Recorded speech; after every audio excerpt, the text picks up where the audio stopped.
Sergeant, you may ring the quorum bell.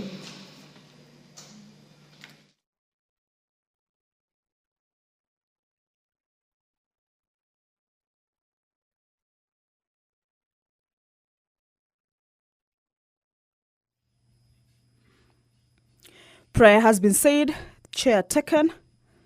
However, the House lacks the requisite quorum for it to commence.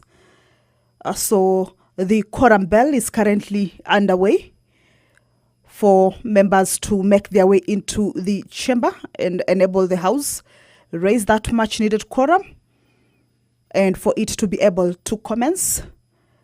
So as we wait for the members to trickle in, joining their colleagues, and also to enable the House attain that quorum for the House to commence, then we shall continue to take a look at the priority business that, as the House convenes this afternoon, will be transacting. At the Committee of the Whole House, also, the members will be considering the Virtual Assets Service Providers Bill, a government-sponsored bill, and it is a bill that seeks to provide a legislative framework to regulate virtual asset service providers and address potential risks associated with the misuse of virtual asset products and virtual asset services. This bill will also be designating the Capital Markets Authority and the Central Bank of Kenya as the primary regulatory authorities for virtual asset services and virtual asset service providers in Kenya. It further provides for the licensing requirements for virtual asset services and the factors that relevant regulatory authority shall consider while considering an application for a license. If you're just joining us, is that the House is about to commence its business. The prayer has already been said and the chair taken. As you can see, the Speaker has already taken his position. However, there is no quorum in the House, and that is why we still can see members making their way into the chambers. Of course, we are waiting for the House to correct as required for it to be able to commence its business. Remember, if it fails to correct, it risks being adjourned, but we believe that that quorum shall be raised in no time, and once that quorum is raised, then we shall hand you over back to the business of this afternoon for your consideration as well. This afternoon, the members will also be kicking off debate on the Births and Deaths Registration Amendment Bill, a bill originating from the National Assembly, Bill number 37 of 2024, and sponsored by Honorable Martha Wangari. This bill is at its second reading stage. This afternoon, a debate on it shall commence. It is a bill that seeks to provide that the Cabinet Secretary shall establish at least one births and deaths registration office in each constituency. As it is now, there are only 143 births and deaths registration centers in the country, and therefore the service may not be reasonably accessible to all parts of the country as required under the provisions of the Constitution. So this is a bill that will be picking up a debate this afternoon once the House corrects and kicks off its business as lined up for consideration this afternoon. Pursuant to provisions of Standing Order 44, paragraph 2C, members will be requesting for statements. The member or nominated member, Abubakar Talib, will be requesting for a statement from the Administration and National Security Committee regarding mounting of roadblocks across the country. The member for Kajiado North, Honorable Onesmus Ngogoyo, will be requesting for a statement from the Departmental Committee on Lands regarding delayed compensation. All right, the quorum has been attained. Allow me to hand you over. We may start, clerk.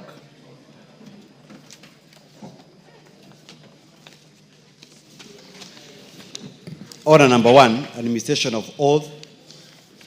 Order number 2, communication from the chair Order number 3, messages. Members on their feet, take your seats. Take the nearest seats, Wamrada.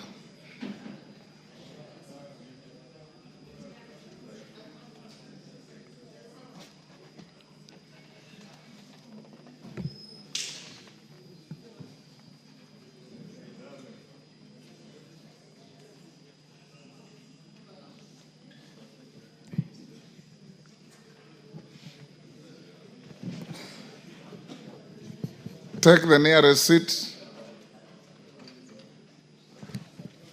Thank you, honorable members. I have a short communication from the Senate on the approval of a nominee for appointment to the board of Central Bank of Kenya. Honorable members, pursuant to the provisions of Standing Order 41-4 relating to messages from the Senate, I wish to report to the House that I've received a message from the Senate on the approval of the appointment of a member of the board of the Central Bank of Kenya. The message conveys that by a resolution passed on Thursday, 7th August 2025, the Senate adopted the joint report of the National Assembly's Departmental Committee of Finance and National Planning and the Senate Standing Committee on Finance and Budget, and approved the appointment of Mr. Pius Angasa as a member of the board of Central Bank of Kenya. Honorable members, as you recall, at the approval hearing for the nominee to the position of a member of the board of the Central Bank of Kenya was jointly conducted by the relevant committees of the Houses of Parliament. I call upon the Departmental Committee on Finance and National Planning to table its report as soon as possible to enable the House to consider the matter within the statutory timelines. The House is accordingly guided.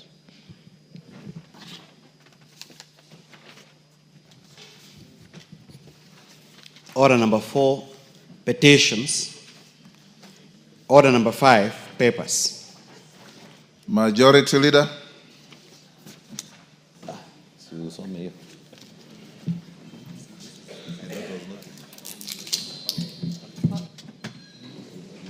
Honorable Speaker, I beg to lay the following papers on the table of the House today, Tuesday, August 12th, 2025. The following legal notices and explanatory memorandum from the Office of the Attorney General. 1. Legal Notice 131 of 2025 relating to the extrajudicial, contiguous, and foreign countries, United Arab Emirates Order 2025. 2. Legal Notice of 123 of 2025 relating to the extrajudicial, contiguous, and foreign countries, People's Republic of China, Order number 2025, and 3. Legal Notice of 123 of 2023 relating to the extrajudicial, contiguous, and foreign countries, Republic of Italy, Order number 2025. 2. 8th Annual Report on Treaties ratified by Kenya for the financial year 2023-2025 from the Ministry of Foreign and Diaspora Affairs. Number 3, report of the Auditor General and Financial Statement on Eldama Ravine Technical and Vocational College for the years ended 30th June 2024 and certificates therein. And 4, reports of the Auditor General and Financial Statement on Public Sector Accounting Standards Board for the year ended 30th June 2025 and the certificates therein. Thank you, Honorable Speaker, and I lay. Thank you. Chair, Committee on Delegated Legislation. Thank you, Honorable Speaker. Honorable Speaker, I beg to lay the following paper on the table of the House today, Tuesday, 12th August 2025. Report of the Committee on Delegated Legislation on its consideration of the Affordable Housing Regulations 2025, legal notice number 114 of 2025. Thank you, Mr. Speaker. Thank you. Next order. Order number 6. Order number 6, notices of motion. Leader of Majority. Thank you, Honorable Speaker. I beg to give notice of the following motion that pursuant to the provisions of Standing Orders 33B on hours of meeting, this House resolves to hold a morning sitting on Thursday, 14th August 2025, commencing at 10 a.m. That is this Thursday, Honorable Speaker, morning sitting. Thank you. You will move the motion tomorrow morning. If you are ready, I would have given you an opportunity this afternoon.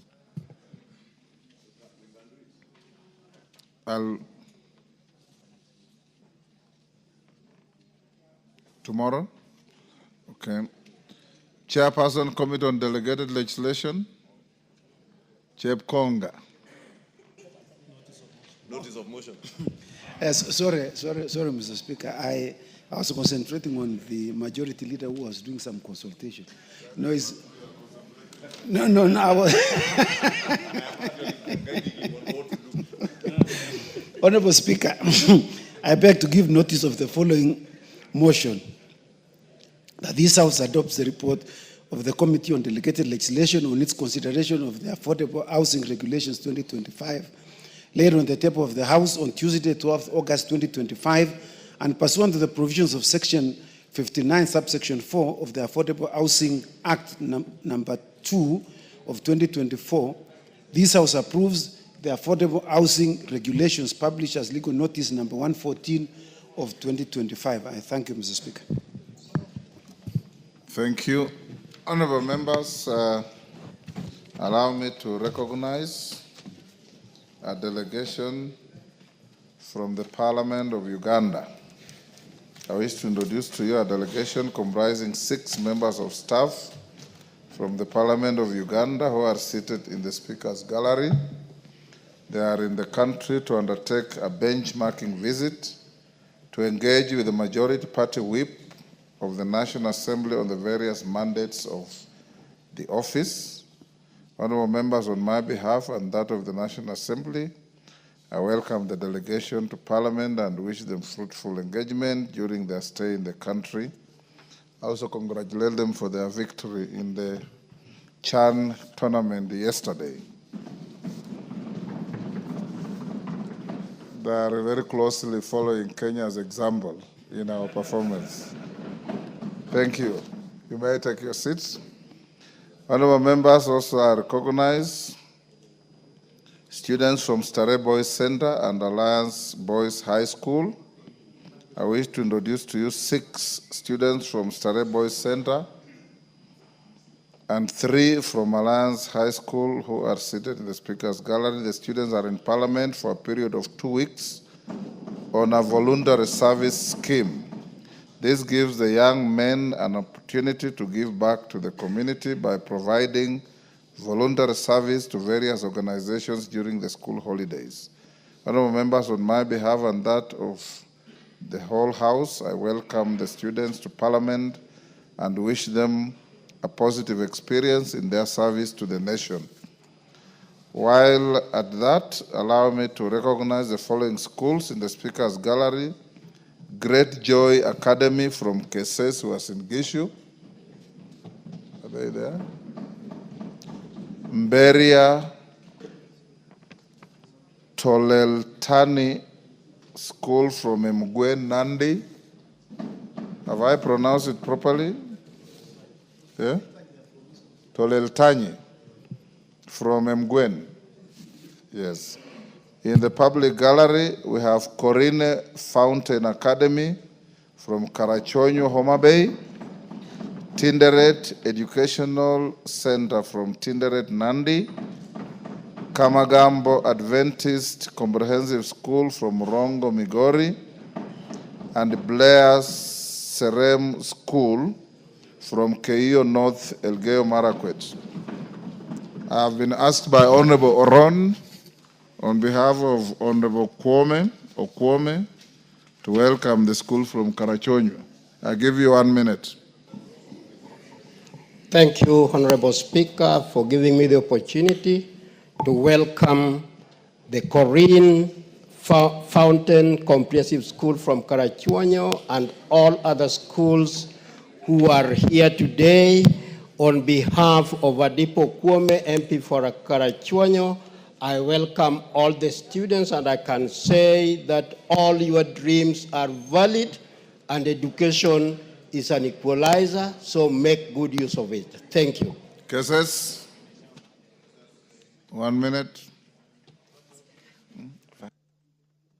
Thank you so much, Mr. Speaker, for according me this opportunity. May I stand to also welcome 2 schools from Keses. One is the Great Joy Academy from Annex in Keses, and also the school, Hill School Eldoret, who are scheduled to be here. Mr. Speaker, this opportunity you are quoting our schools will help create and develop their learning in class when they understand how the government of the day is working, legislative arm of the government is working to ensure we foster support and growth of their development. And I want to say thank you so much. I welcome them, feel welcome, and I know how of them, some of them will rise one day and they will take over from me. Thank you so much. Julius Melly. Thank you, Chair. Mr. Speaker, first of all, I want to thank the House and the leadership for allowing students, especially at this session of Parliament. I've seen the largest number of students to come to Parliament in recent times.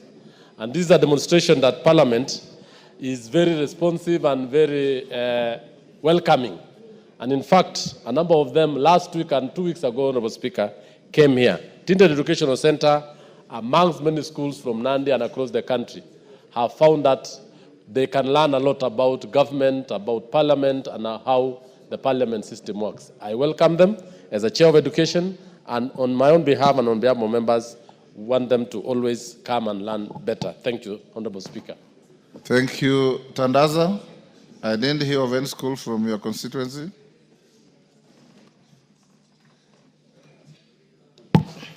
Thank you, Honorable Speaker. We want to take this opportunity to welcome my fellow students from the Alliance High School, and by default also... You are not a student, so they are not your fellow students. I used to be a student there, so once a student, always a student, Honorable Speaker. You are alumni of Alliance. And also, take this opportunity to also welcome Starehe Boys Center, where I had gotten an admission for Form 5 and 6, but opted to go to Alliance High School for Maths, Physics, Chemistry. At Starehe, that had given me Economics, Geography, and Maths, Economics, and Geography. So please, the other schools, for the issue of voluntary service, this is something that was started mainly at Starehe Boys Center by the late Griffin when he was the principal there. And I would also want to request all the other schools, surely, to embrace this idea of voluntary service during holidays. Thank you, Honorable Speaker. Member for Keio. Keio North, 1 minute. Give him the mic. Thank you very much, Mr. Speaker. Mr. Speaker, I want to join my colleagues in welcoming all students to this House of Parliament, and in a special way, my students from Blair Serem, a school which is well performing in my constituency. I want to tell all students, welcome to this House of Parliament. Work hard in school. Maybe one of you will be here one day to represent this country. And also, Mr. Speaker, I want to say thank you to the parents, because the parents of this country are spending a lot of resources to ensure that the kids are learning in school. Thank you, Mr. Speaker, for this opportunity, and karibu sana. Majority Leader, whenever you hear Alliance, you must spring to say something. Yes, Honorable Speaker, and allow me to welcome all the students who are here. And of course, Honorable Speaker, as you said, with special recognition to those from Starehe and the Alliance High School. And just to join the Honorable Tandaza, maybe just to tell him, I am the fellow student. Since we were probably, I was behind him a few years, but being an alumni of the school, and to encourage our young people, and especially our students, that voluntary service to the nation, Honorable Speaker, and those of you who are ahead of us who served the nation through the National Youth Service are the best living examples of what voluntary service does to a nation, Honorable Speaker. And in many nations around the world, people even volunteer to serve in the military or in the police service in their countries. And what the students from Starehe and Alliance are doing is living true, especially to the school motto in Alliance that says that we are strong to serve. And I remember Honorable Speaker and the Honorable Tandaza will tell you, we prayed every day that God would give us the strength to be men who are strong in body, mind, and character to serve fellow men faithfully. And I want to believe that is what these students from Alliance and Starehe are doing. They are being strong to serve and offering their service to the nation by volunteering to serve in the National Assembly and through the National Assembly to serve the people of Kenya, and encourage all fellow students across the country, or all other students, not fellow students, all students across the country, to offer voluntary service during their school holidays to their communities, wherever they are, Honorable Speaker, and to also to encourage them to foster discipline in the society that they're living in, Honorable Speaker. As you said, as you congratulated Uganda for the exemplary performance, how I pray, Honorable Speaker, that as the young people and Kenyans at large, we learn from our neighboring countries that are also hosting the Chan Games to exercise discipline in our stadium, Honorable Speaker, because now we are moving to the verge, we are on the verge of being banned from the stadium because of people storming the stadium, breaking gates, and general indiscipline in the stadium. And plead with Kenyans that we can cheer our team from anywhere, on the roads, in the streets, from our homes, and those of us who have an opportunity to get a ticket and get to Kasarani, to do so with immense decorum so that we encourage our team. They are doing a great job on the field, on the pitch, Honorable Speaker. And the greater thing we can do for them is to exercise our cheering in a very disciplined manner so that we cheer on our Harambee Stars. And I'm sure, Honorable Speaker, we will get there and we will win.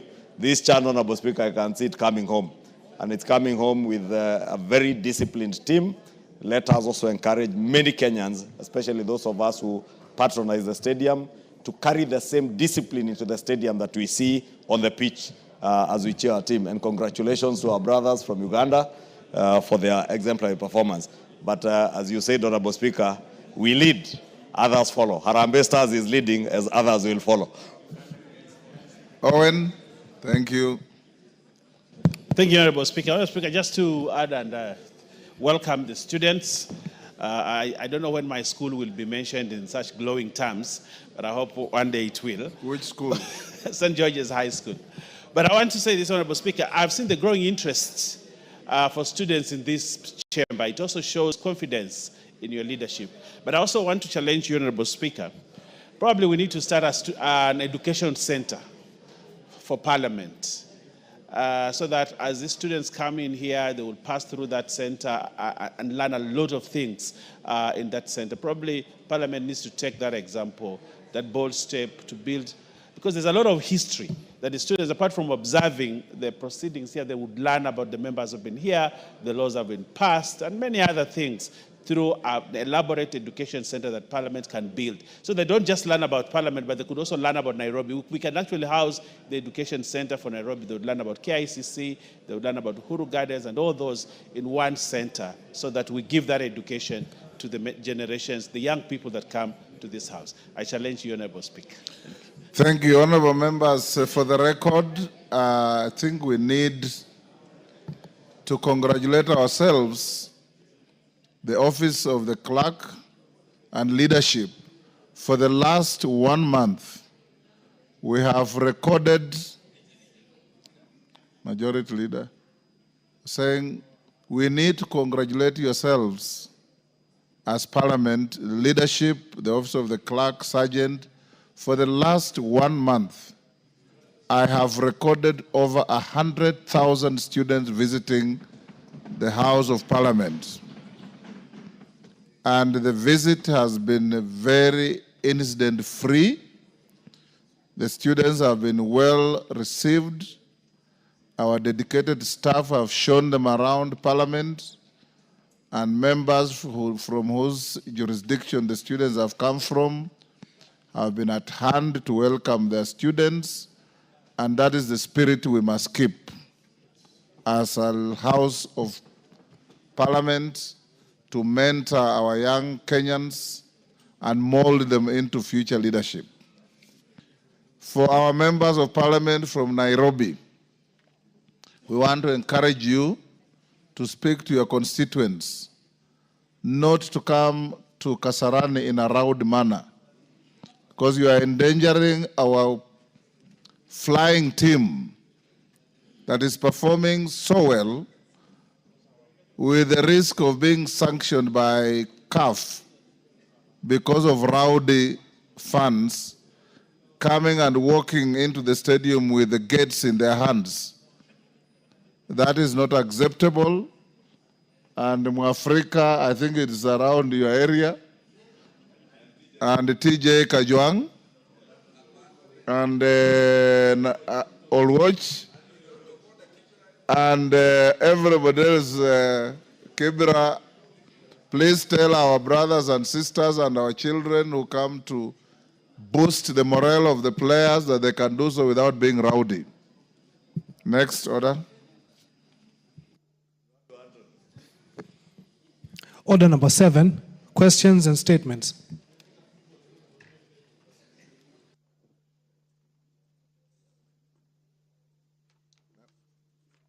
Let's dispose of order number 8, 9, and then we come to questions and statements. Order number 8, motion, consideration of nominees to 5 National Government Constituencies Development Fund committees. Members on their feet, take your seats.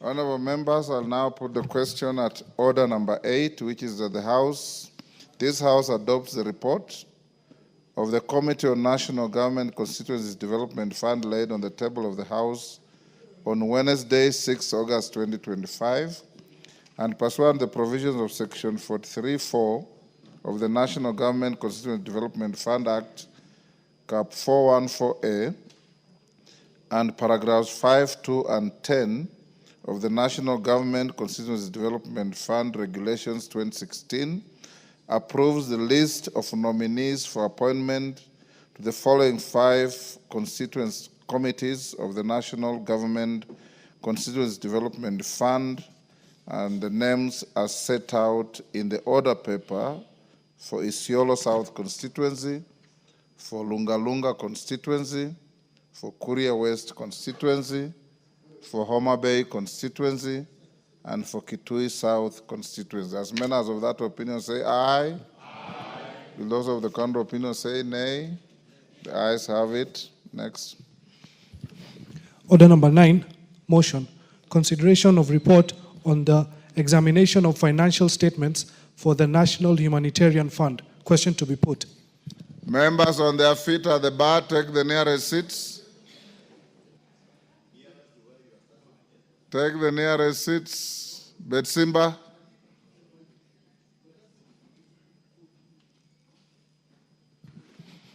Thank you, honorable members. I'll now put the question at order number 9, which is that this House adopts the report of the Special Funds Accounts Committee on its consideration of the audited accounts for the National Humanitarian Fund for the financial years 2020-2021, 2021-2022, laid on the table of the House on Tuesday, 29th July 2025. As members of that opinion say aye. Aye.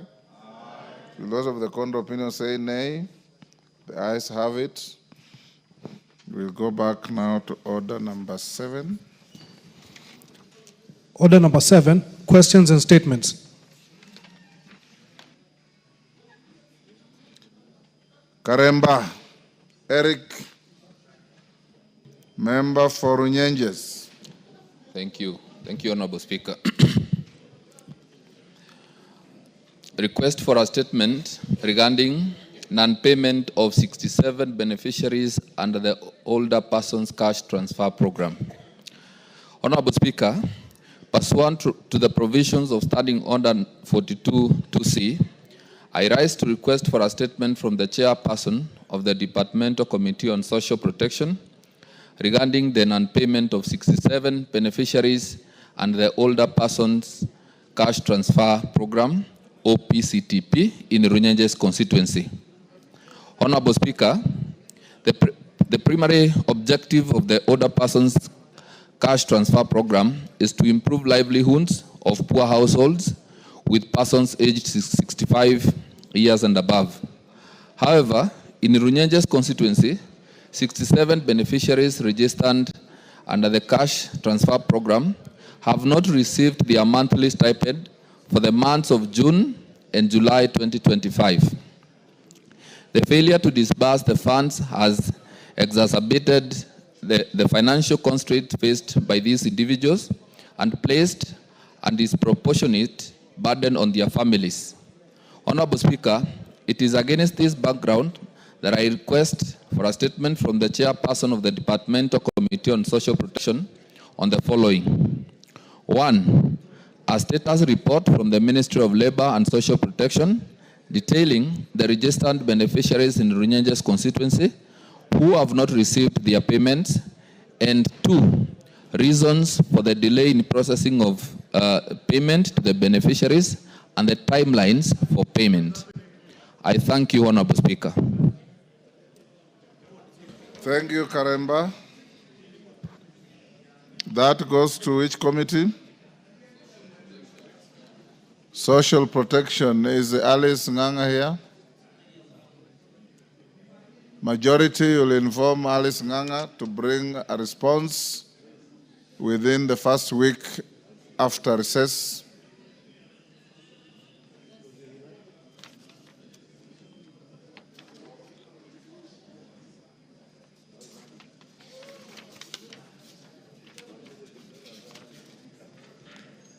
Requests for statement.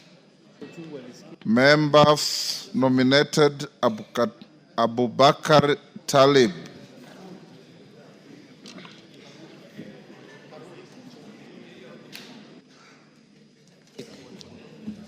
Abubakar. Thank you, Honorable Speaker. Honorable Speaker, pursuant to Standing Order 42C, I rise to request from the chairperson of the Departmental Committee on Administration and National Security regarding the mounting of roadblocks along public roads in the country.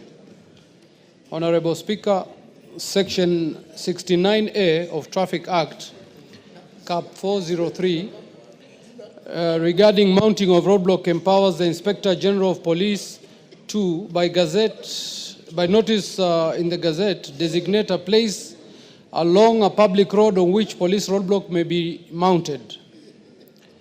The Act further provides that roadblocks may be mounted in a non-designated place only in the exceptional circumstances certified by the Inspector General or his authorized officer. Honorable Speaker, whereas roadblocks are intended to enable security agencies to regulate the flow of traffic, to enable response to security issues and enforcement of traffic rules, there have been complaints that police officers across the country take inordinately long to clear vehicle at roadblocks.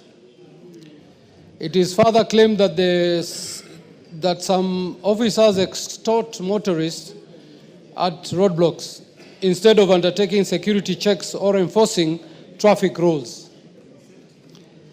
The long time taken to clear vehicles at roadblocks cause stretched traffic queues that delay travelers and transporters.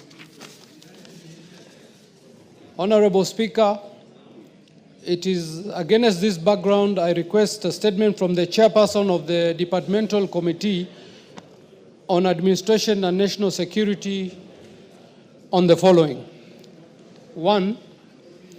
Comprehensive report on all areas gazetted and designated for mounting roadblocks along public roads, particularly major highways, in the country and the current status. 2. The justification for mounting numerous roadblocks at undesignated places, both during day and at night, including confirmation as to whether such roadblocks are authorized by the Inspector General as required under the Traffic Act, Cap 403. 3, measures put in place by the ministry to ensure that the inspections at roadblocks are seamless so as to avoid the long traffic queues and delays on the road. I thank you, Honorable Speaker. Thank you. Chair, Administration and Security, Russell. Thank you very much, Honorable Speaker. Honorable Speaker, first week after we come back from recess, we'll be able to respond. Mumina Bonaya, County MP Isiolo.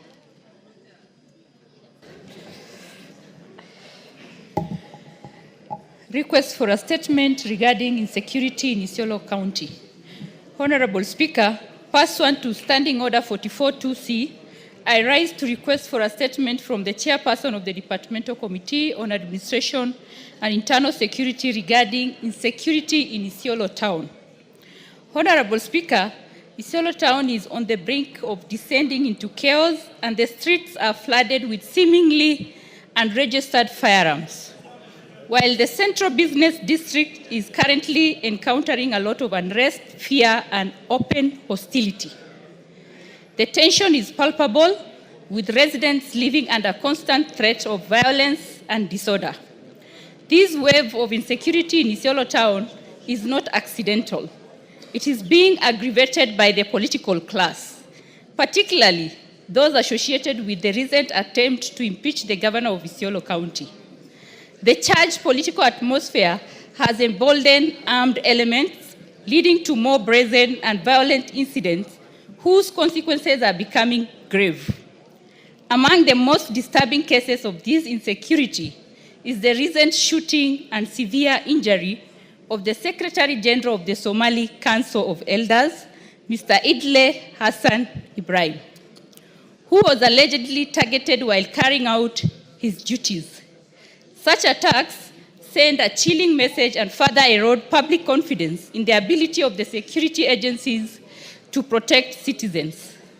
Honorable Speaker, it is against this backdrop that I request for a statement from the Chairperson of the Departmental Committee on Administration and Internal Security on the following.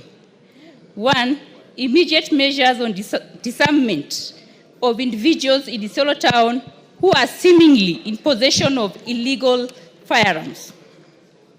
2, specific actions on addressing the surge of insecurity in Isiolo County, including the link between security and the recent political activities in the county. And lastly, any progress made in the investigation into the recent shooting and severe injury of the Secretary General of the Somali Council of Elders, Mr. Idle Hassan Ibrahim, and steps taken to prosecute those responsible. I thank you, Honorable Speaker. Thank you. Russell, when can you bring a response? Honorable Speaker, considering the gravity of this matter, we'll be able to speak to the ministry to give us response as soon as possible, and we will be able to call the honorable member so that within 2 weeks they'll be able to respond. Within the committee? Yes. Okay. Mumina, in 2 weeks you can appear before the committee to get your preliminary response. Sabina Chege, nominated member. Thank you, Mr. Speaker. Honorable Speaker, pursuant to the provision of Standing Order number 44-2C, I rise to request for a statement from the Chairperson of the Departmental Committee on Trade, Industry and Cooperatives regarding the proposed mode of payment for coffee farmers in the country. Honorable Speaker, in August 2023, the government implemented the direct sales system, DSS, mandating that payments be routed directly to the accounts of cooperatives with the objective of safeguarding farmers' income and ensuring financial order within the sector. However, proposals to make payments directly to individual farmers' bank accounts or via M-Pesa was introduced without comprehensive consultation with key stakeholders, particularly coffee farmers and their cooperatives, generating widespread concern amongst the coffee farmers. Notably, the proposals are viewed as undermining the fundamental principles of cooperatives, which offer collective bargaining strength, equitable profit distribution, and financial accountability. The current payment model of directing funds from the Nairobi Coffee Exchange through cooperatives have demonstrated transparency and efficacy. In contrast, the DSS centralizes payment control within financial institutions and government bodies, consequently eroding the autonomy of cooperatives in managing members' proceeds. These shifts prompt serious questions regarding the capacity of the reforms to genuinely stabilize and enhance the agriculture sector. Honorable Speaker, the disbursement of payments to individual accounts, therefore, threatens this revenue model by restricting cooperatives' ability to deduct loan repayments, levy service charges, and invest in communal infrastructure, thus jeopardizing their sustainability. And therefore, stakeholders within the coffee value chain have expressed legitimate apprehension that bypassing cooperatives will undermine their viability, thereby placing farmers' financial security and overall coffee economy at risk. It is therefore imperative that payments continue to be disbursed securely and promptly through cooperatives to safeguard the livelihood of thousands of farmers and ensure the sector long-term stability. Honorable Speaker, it is against this background that I request for a statement from the Chairperson of Departmental Committee of Trade, Industry and Cooperatives on the following one: to provide a report on public participation undertaken in any, if any, prior to the implementation of the proposed direct sales system, famously known as DSS, and if not, the justification for bypassing farmers and stakeholders. 2, the rationale underpinning the proposal to implement payments directly to farmers' individual accounts rather than through cooperative societies as per established practice. And 3, strategies in place to uphold the payment system through the cooperative framework that channels funds from the Nairobi Coffee Exchange to cooperatives. I thank you, Honorable Speaker. Thank you, Honorable Chege. Chair, Trade, Industry and Cooperatives. Who is the chair? Shinali? Yes, Gishimu, you are a member? Yes, I'm a member. Honorable Speaker, owing to the urgency of the matter, I will pass the message to the chair that we may be able to bring, or he may be able to present the statement once we resume from the First short week recess. Upon resumption. Onesimus Ngogoyo, member for Kajiado North. Thank you, Mr. Speaker. Honorable Speaker, pursuant to the provision of Standing Order 44-2C, I rise to request for a statement from the Chairperson of the Departmental Committee on Transport and Infrastructure regarding the delayed compensation by Kenya Railway for land owners affected by the construction of the standard gauge railway from Nairobi Suswa.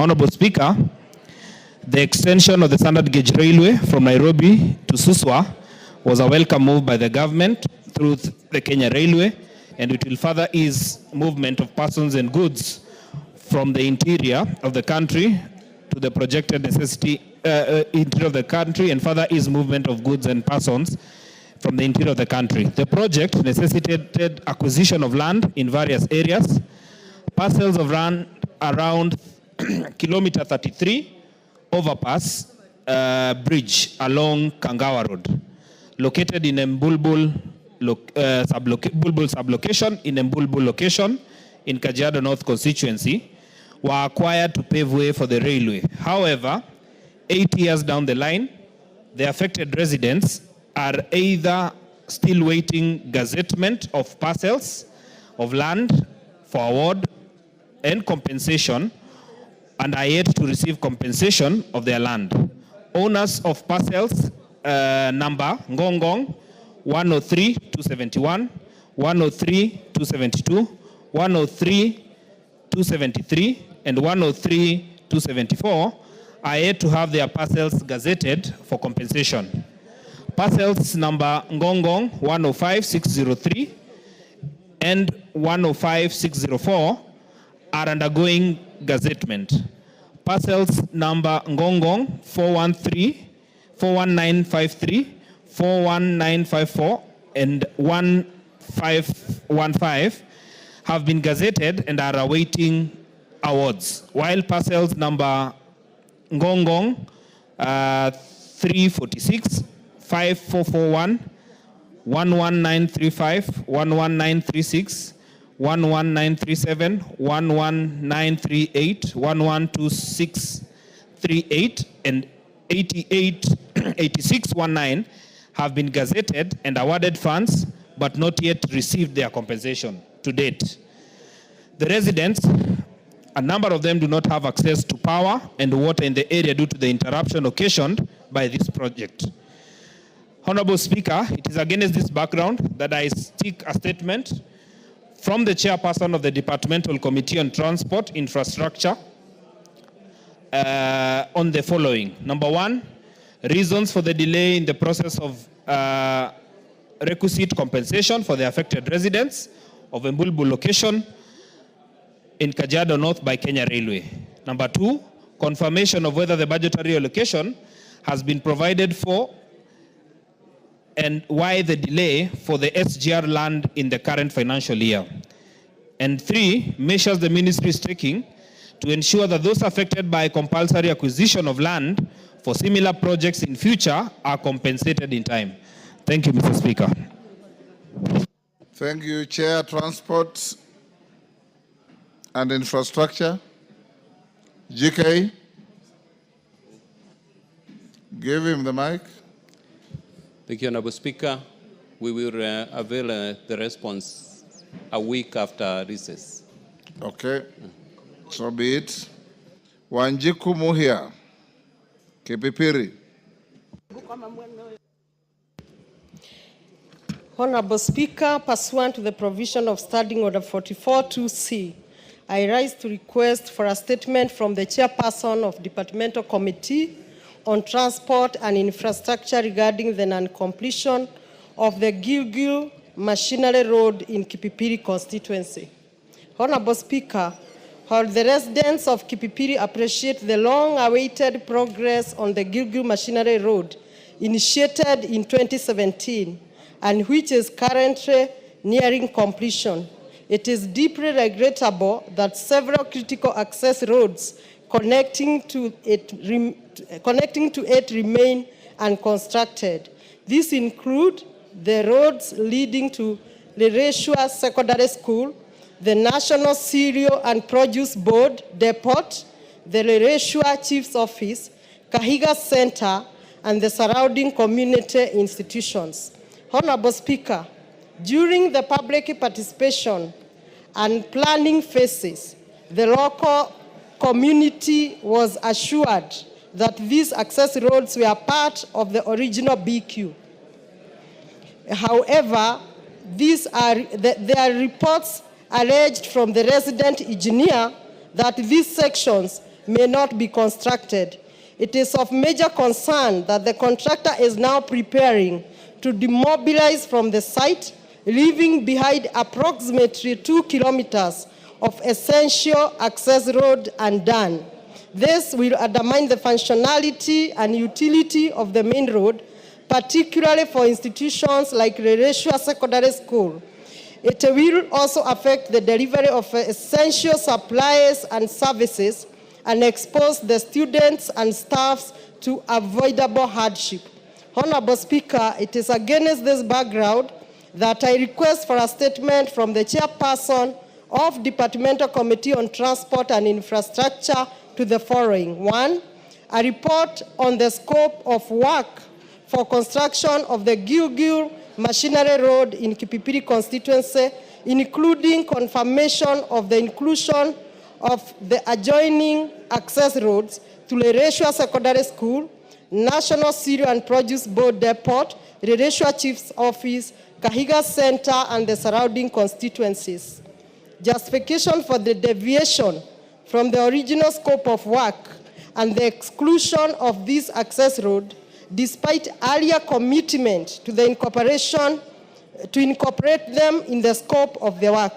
A concrete plan and timeline by the ministry to ensure that the unconstructed access roads originally committed to be done or are fully constructed. And finally, steps being taken by the ministry to ensure that all constituencies receive equal treatment in infrastructural development. I thank you, Honorable Speaker.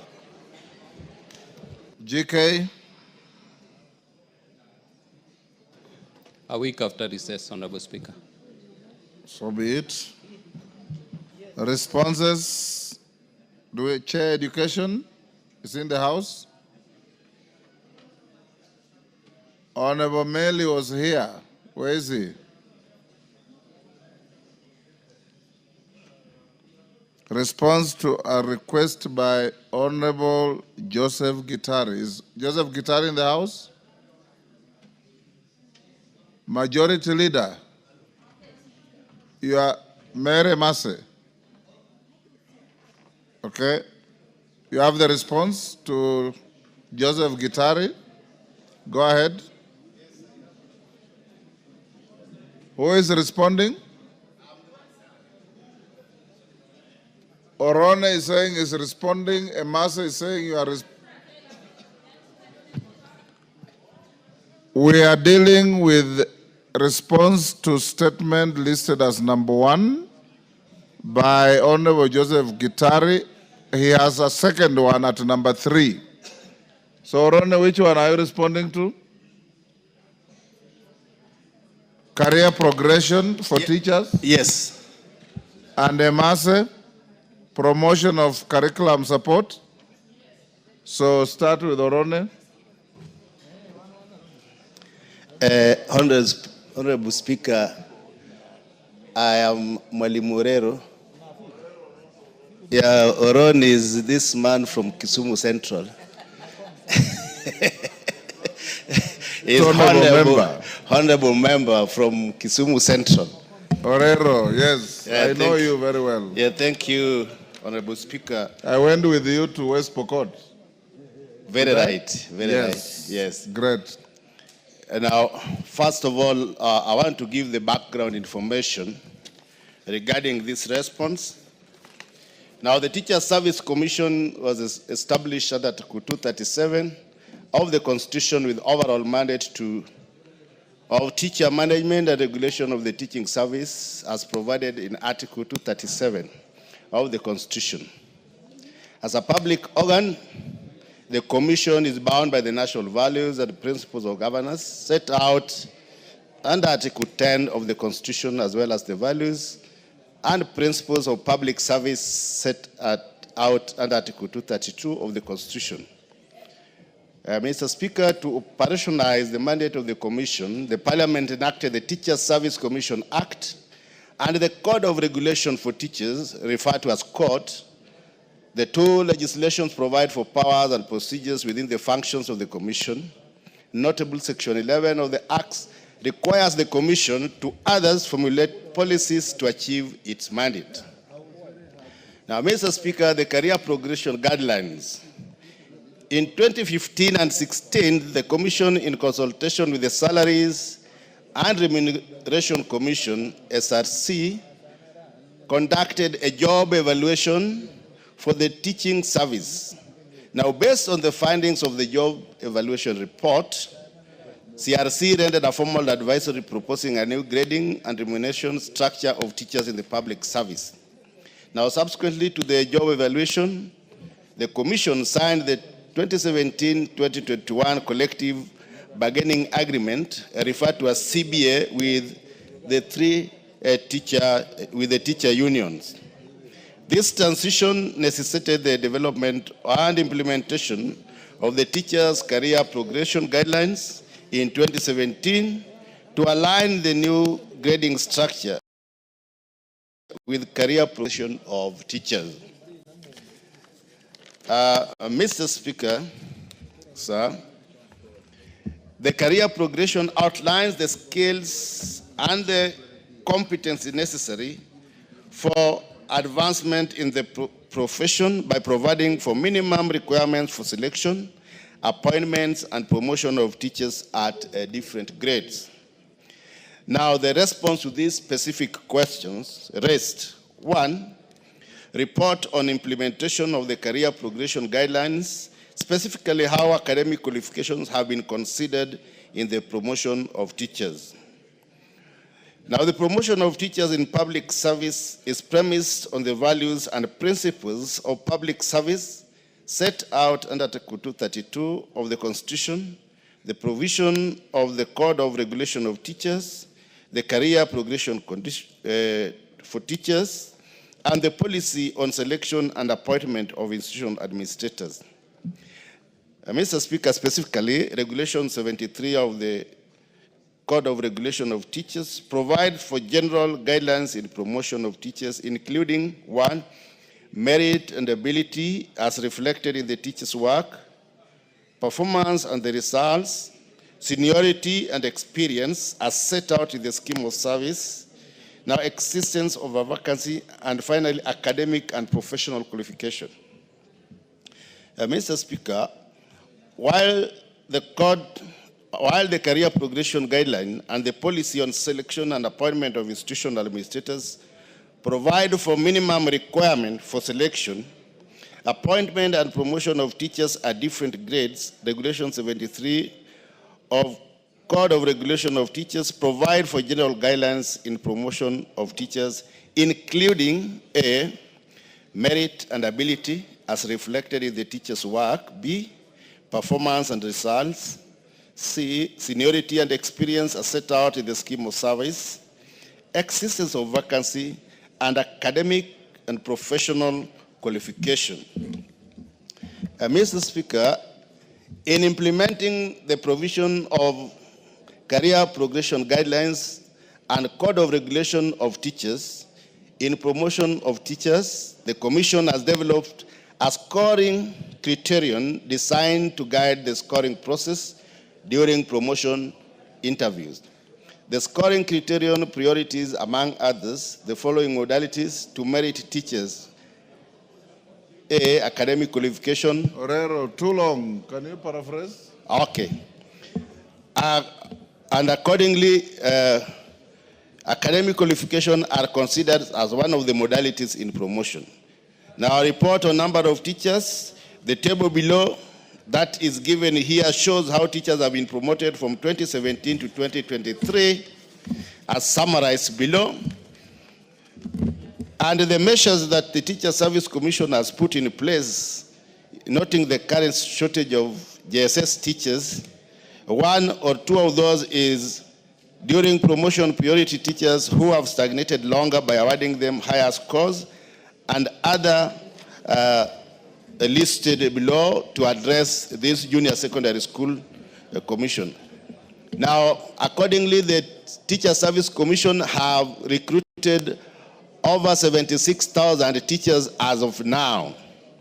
Now, the strategies of Teacher Service Commission which has been put in place include, among other things, assigning higher scores to teachers with advanced academic record, and also noting the qualification of the promoting system.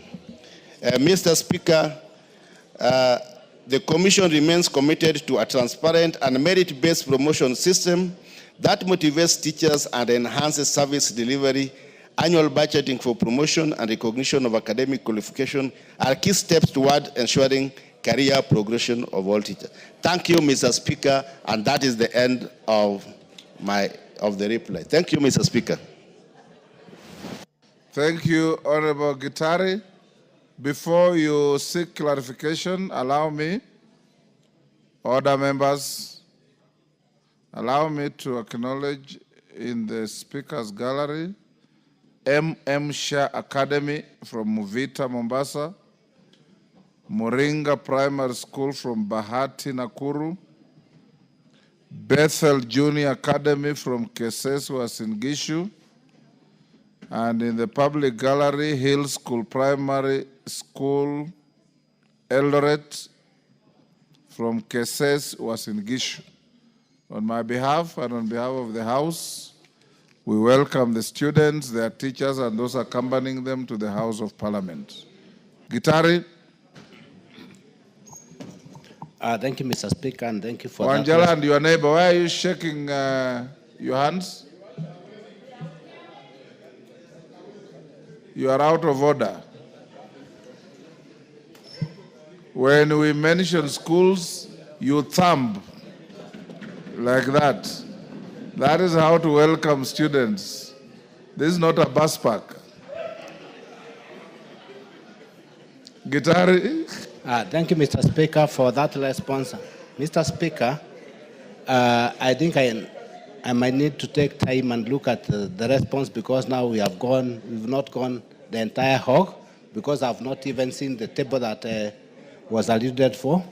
Maybe if I have other issues, I can follow up with the committee so that they can do any clarification. So for now, I would wish that matter less there. Orero? Did you hear what he said? Let him repeat. I'm not okay. Honorable Gitari? Yes. Orero did not hear you. Mr. Speaker, I've said that I'm happy with the response, but I might need to interrogate because I don't have the response because like there is a table of the number of teachers. Huh? Yes. Have a look at it and then you can prosecute further before the committee. Yes, I can follow up with the committee in case of any other clarification. Thank you. Thank you. A response to Honorable Abdul Haro. Education. Is it Orero or Emase? Honorable Mary Emase, do you have a response to Honorable Haro? Honorable Speaker, is for Honorable Gitari again on promotions.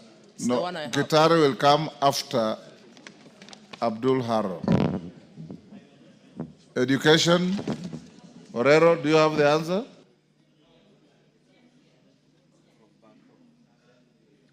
Barto.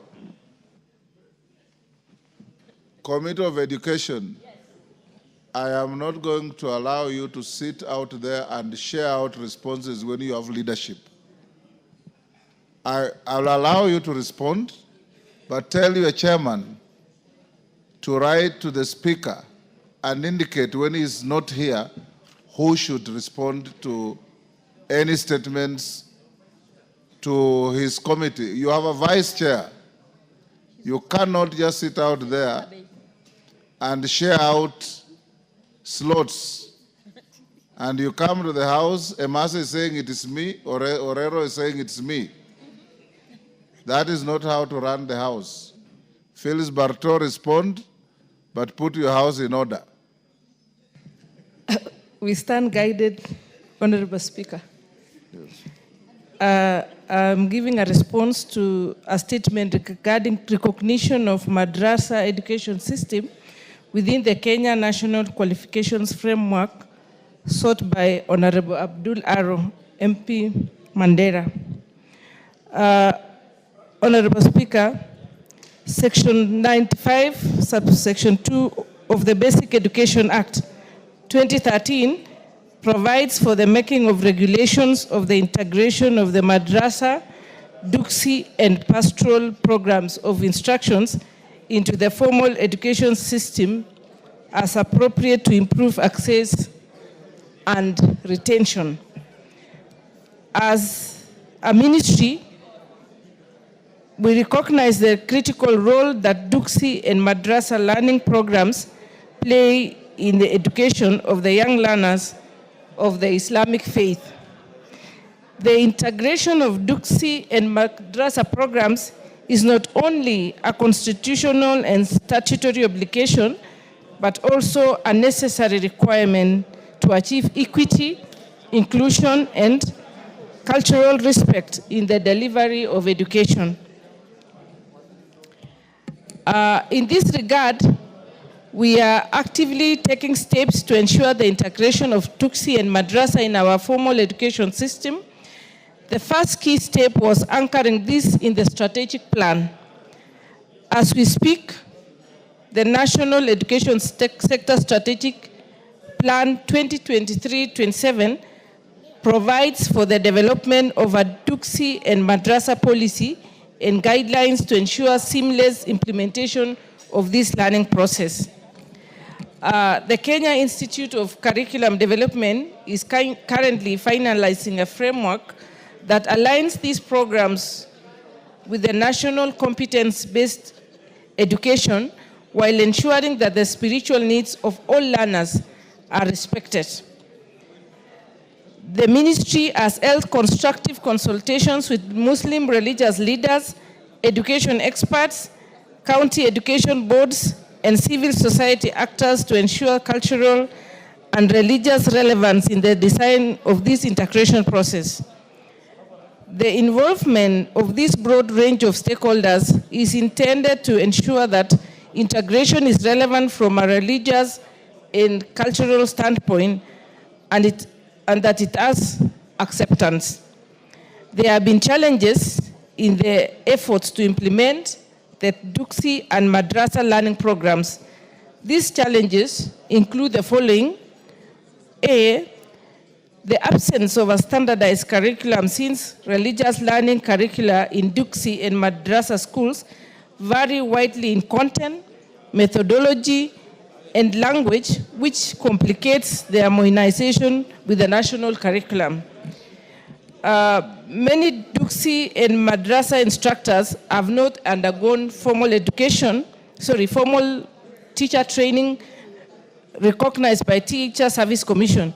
This limits their eligibility for deployment in public schools due to lack of certified religious educators.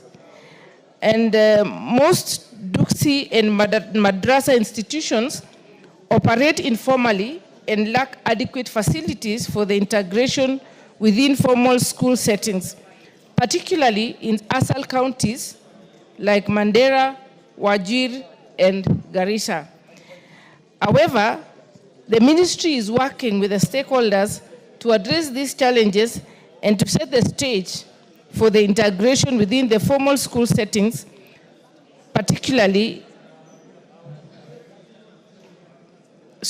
However, the ministry is working with the stakeholders to address these challenges and to set stage for the integration of these learning programs in the context of the ongoing reform process.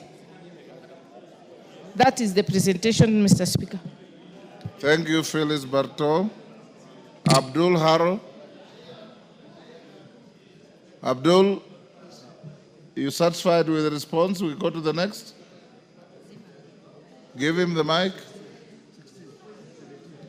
Thank you, Honorable Speaker. I'm satisfied with the response. Thank you. Now, response to Joseph Gitari. Mere Mase, Honorable Member for Teso South. Thank you, Honorable Speaker. Honorable Speaker, I'm responding to the statement by Honorable Joseph Gitari on promotion, curriculum, support officers. Background. In 1963, the government established the Teachers Advisory Centers, TAGs, with the mandate to provide in-service courses to, among others, offer aid in developing curriculum and using new instructional materials. The centers were manned by TAC tutors who were teachers by profession. Honorable Speaker, pursuant to the shift in the structure and management of the Teacher Service Commission, in general, the Commission in 2015 changed the designation of TAC tutors to curriculum support officers and deployed them to zones with an expanded mandate. Consequently, the post of TAC tutors, DCC, lecturers, and special education assessors were declared absolute. The Commission adopted curriculum support officers as the new designation to the cadre of staff whose critical mandate is to support curriculum implementation in schools. Honorable Speaker, noting the unique designation of the CSOs, curriculum support officers, in that they are neither teachers nor secretariat staff, the Commission in 2019 developed career progression guidelines, CPG, for curriculum support officers. The CPG outlines the academic and professional criteria for curriculum support officers' career advancement. The guidelines link an officer's career progression to his or her performance and professional conduct.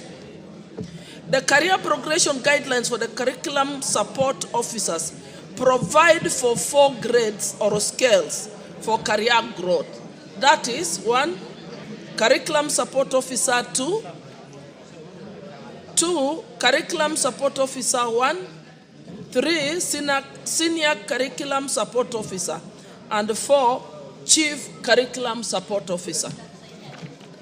I now move to the specific issues. A report on the steps being taken by the government to promote curriculum support officers due for promotions to the position of principal teacher management officers. This is the response from the ministry.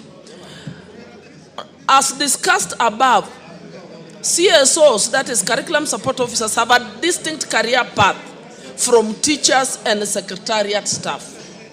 Their career growth is governed by the career progression guidelines for CSOs. A copy is attached herein as an appendix 2.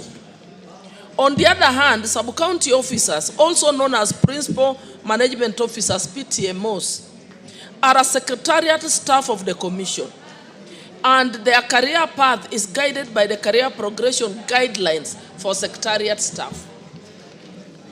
Noting the 2 different career paths for PTMOs, that is principal management officers, and the CSOs, that's curriculum support officers, it is irregular for CSOs to be promoted to PTMOs.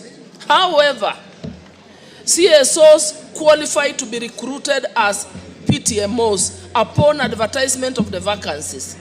To this end, during financial year 2023-2024, the Commission competitively recruited 150 curriculum support officers as PTMOs. Honorable Speaker, the next issue was on, the question was on to report on the status of implementation of the career progression guidelines issued by the Teacher Service Commission. The following is the response. Further, promotion at the Commission is done in consideration of the provisions of the CPG, availability of budget, and existence of the vacancy. Accordingly, the Commission progressively promotes teachers and CSOs in line with the CPG.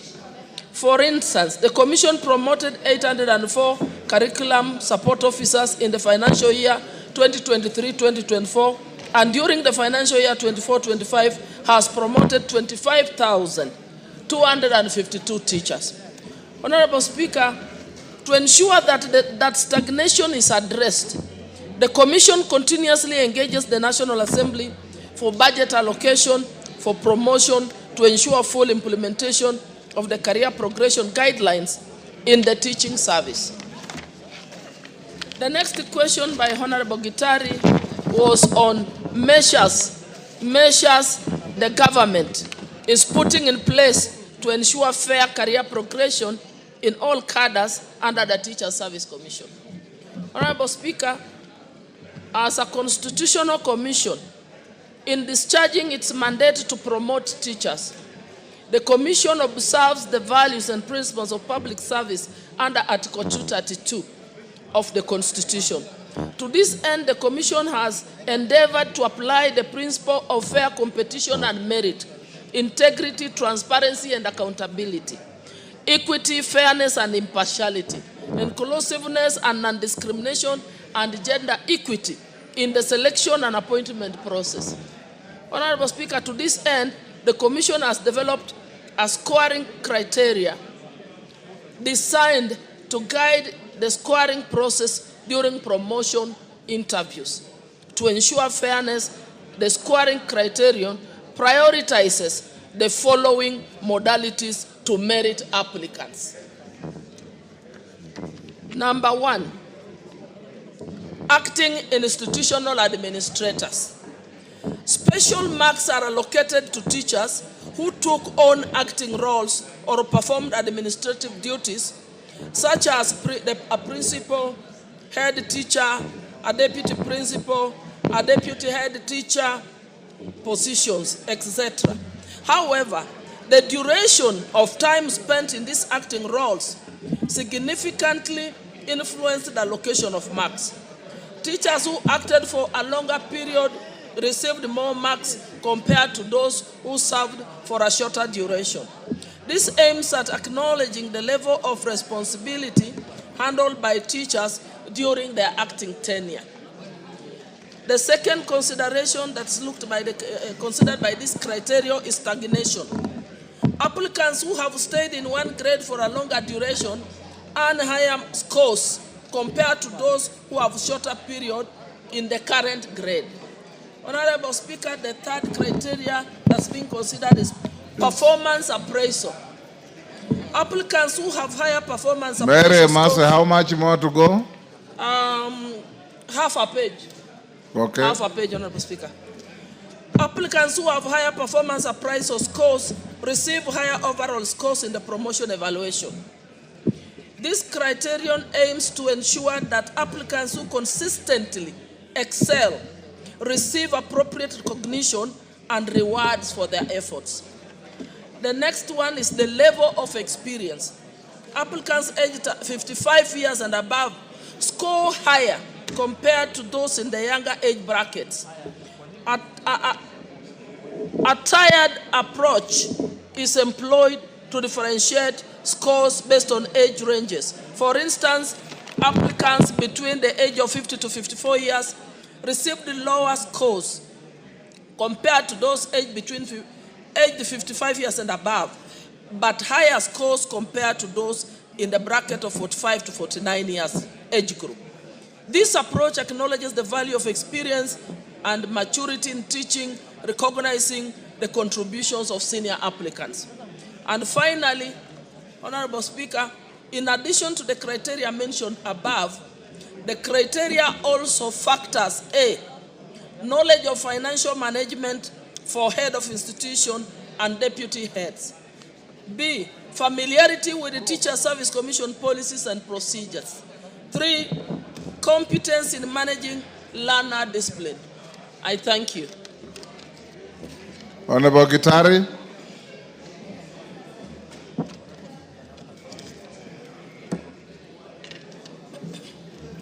Thank you, Mr. Speaker.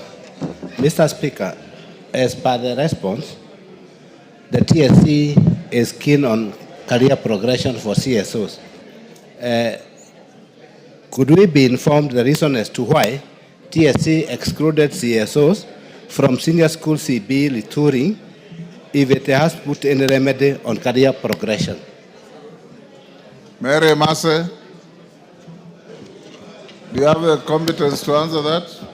Honorable Speaker, I won't answer. I'll have to take the question to the committee and then we seek further clarifications. I think what we do, Honorable Gitari, you can prosecute your supplementaries before the committee so that they can be able to give you satisfactory response. Well guided, Mr. Speaker. Thank you, thank you.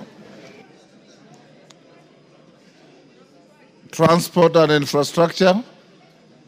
Response to a request by Honorable Patrick Munene. Is Patrick Munene in the house? Is Honorable Patrick Munene in the house? He's not. Honorable GK will skip that. John Kagusha. GK. Order that Kamukunji should be disbanded.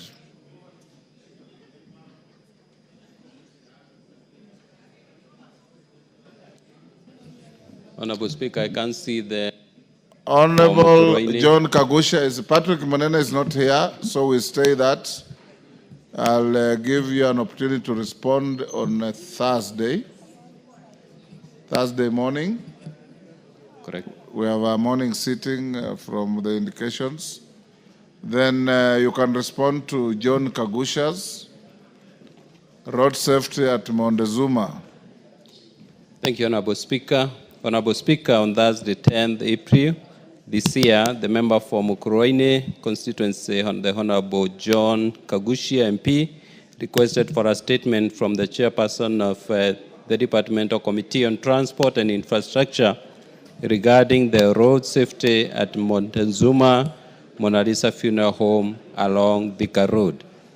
The Honorable Kagushia in the statement indicated that the absence of designated crossing point in this area has resulted in a worrying surge in accidents and fatalities.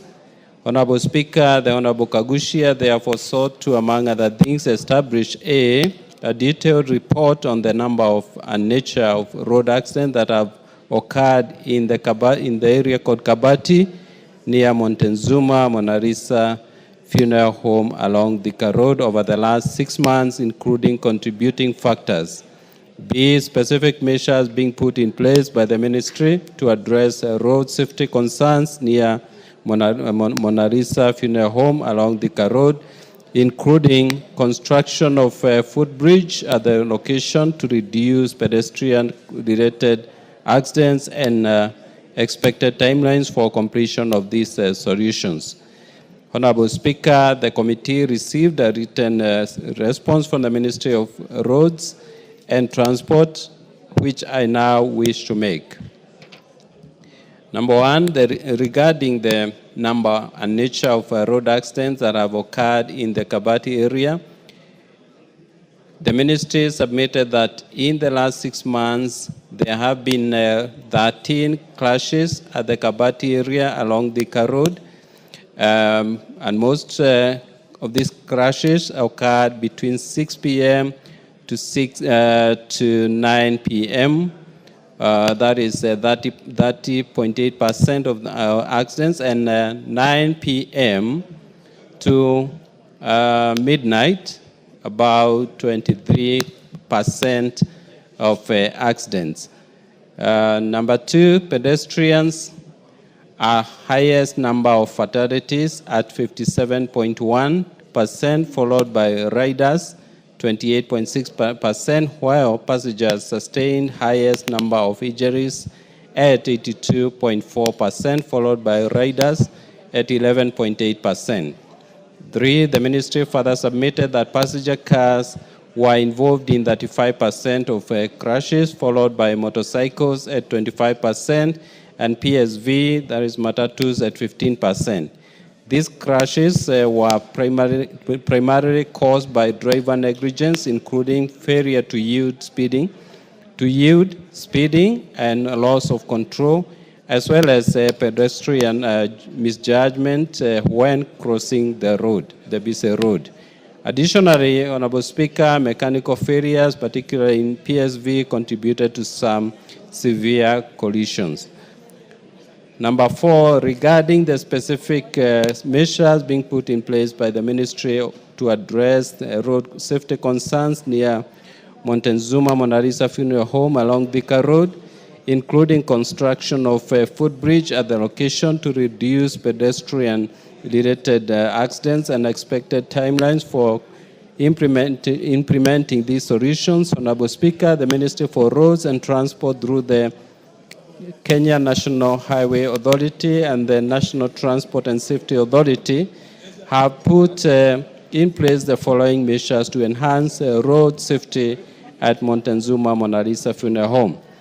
A, with the need for pedestrian safety enhancement in the area, albeit as short-term measures, designation. Honorable Speaker, you may need to protect me because there are 2 members in front of me who are making very loud noise. Honorable Speaker, I have 2 colleagues who are not giving me peace in front of me. Order, Honorable Hillary and Justice. Thank you, Honorable Speaker. B, implementation of appropriate speed limit and usage of infrastructure, raised crossing, that is the raised crossings, speed bumps, and rumble strips to encourage compliance.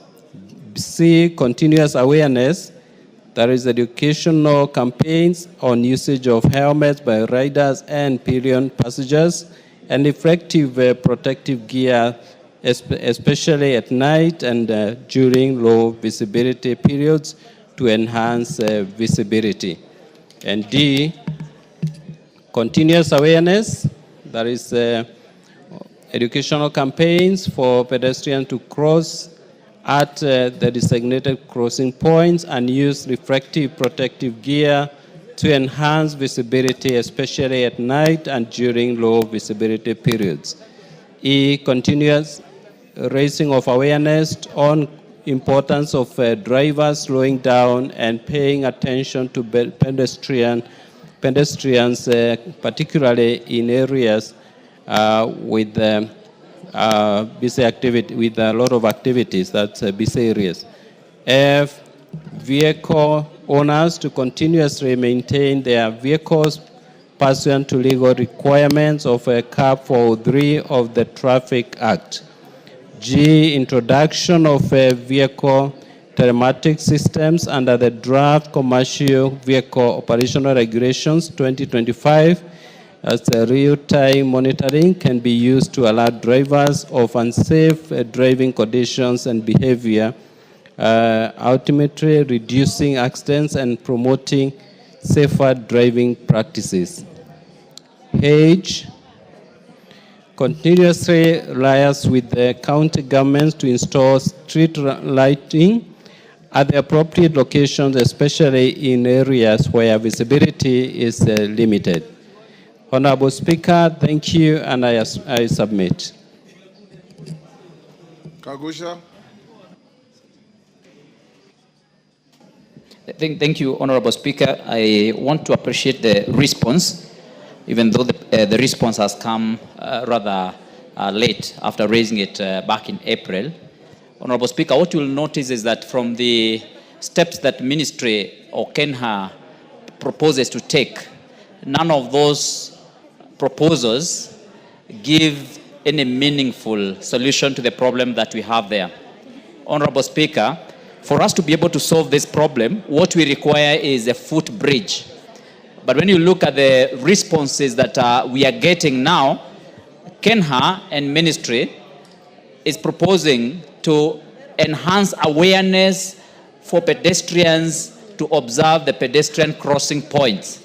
Honorable Speaker, where we have this Mona Lisa morgue, we do not have any designated pedestrian crossing lane anywhere. And so when KENHA proposes that it is going to be enlightening and creating awareness to pedestrians to observe the crossing points, Honorable Speaker, I am at a loss, because then I do not understand which crossing point is this that KENHA is referring to, unless KENHA is responding to this statement without having gone to the ground to check. Honorable Speaker, I would like to urge you to give direct instructions to the ministry to first create that pedestrian crossing point, which they are saying they are going to create awareness, which does not exist.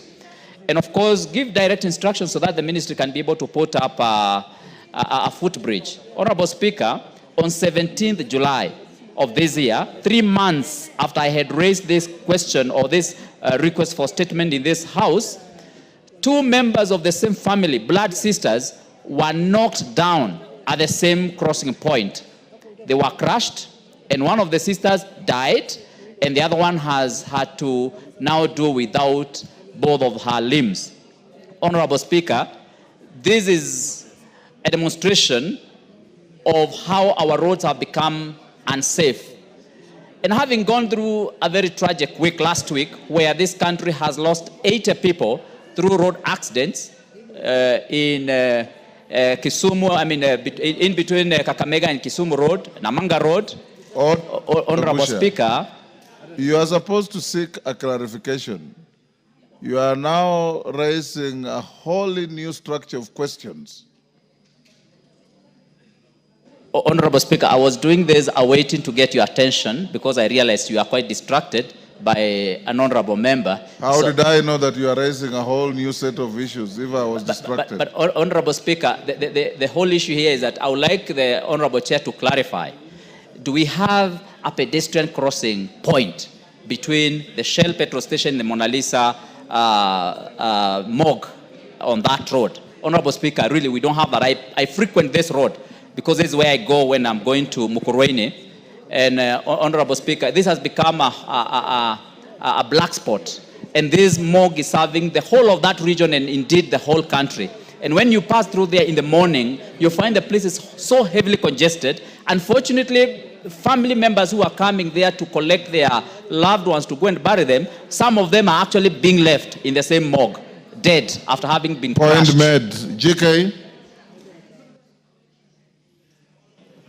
Thank you, Honorable Speaker. Honorable Kagushi raises a very important issue. We need to push the ministry to put up a footbridge, and we'll do our best to ensure that that is done. But in the meantime, Honorable Speaker, because I'm also a regular user of the same road, I have seen Rambo strips erected on that road, and especially that section of the road, and I believe that the ministry will do much more to make sure that our people are safe while using that particular spot. Thank you, Honorable Speaker. Yes, Owen. What you can do? Honorable Speaker, so that I may inform the Honorable Kagushia. Honorable Kagushia, you know that money appropriations are done in this House. And as a very active member of Parliament, when the supplementary budget comes here, please let's hear your voice on the same, so that we can appropriate money to put the bridge, Honorable Speaker. Other than, taking that back seat of trying to criticize and all that, be more proactive. Bring a motion to amend the budget so that the people of where you come from, Honorable Speaker, can see that you are doing something. He's on a point of order. Let him finish. So, Honorable Kagusha, please use the vote, the power of the vote, to change the budget. Put money so that the work is done. So that, you are seen to be doing something. Otherwise, your people will know that you're just here to ask questions and criticize and do nothing. Yes, Kagusha, what is your issue? Honorable Speaker, even though Honorable Mbaya is a senior in this House, I am surprised by his ignorance and how he displays arrogance while he's trying to bring issues that don't exist. Honorable Speaker, by Honorable Kagushia asking for a footbridge to be done at the between Shell and Montezuma morgue, how is that criticism? Does Honorable Mbaya understand what criticism is about? And is Honorable Mbaya trying is he trying to say that I do not raise issues of budget in this House? Honorable Speaker, when we were making supplementary budget, Honorable Mbaya here was actually trying to gag me when I was raising these issues. And I want to ask Honorable Mbaya, in all fairness, you need to allow honorable members to execute the issues here without having to defend the executive. This House is not... Order, Honorable Kakusha. The fact that he raised something about what you said does not mean he was gagging you. He has no capacity to gag you. At all, at all. I gave you space to speak, and you spoke. Yes, Honorable Tandaza. Give Honorable Tandaza. Thank you, Honorable Speaker. Is Honorable Kagusha in order to refer to Honorable Mbaya as Mbaya, and Mbaya means bad, while we know that he's not bad at all. Is he in order to refer to him as Mbaya, which means bad? He is not, he's out of order. We'll leave it there. Honorable members, I acknowledge in the public gallery Captain Comprehensive School from Konoin Bomet, Mukushune Primary School from South Imenti Meru, Al Irshad Integrated Academy from Garissa Township, Garissa, and Kapsitet Junior Primary from Sigowet Soin Kericho on my behalf. And on behalf of the House, we welcome the students, their teachers, and those accompanying them to the House of Parliament. Kemei, 1 minute. Thank you, Honorable Speaker, for the opportunity you've given me to welcome the students from Seated Comprehensive School, and indeed all the other students who have visited Parliament this afternoon and anytime they come to Parliament. Mr. Speaker, Kipsitet Primary is one of the best performing primary schools in the constituency, and the last edition of the Kericho County Cross Country Championships, they helped us host the championship, and they saw the world beaters who took part in the cross country, including Ferguson Rotich and Faith Cherotich, who is the 4th best in the world in the distance of 3,000 meter steeplechase. I want to encourage them that as they work hard, they also venture into sports. Thank you, Mr. Speaker, and I thank you. Thank you, honorable members. Next order.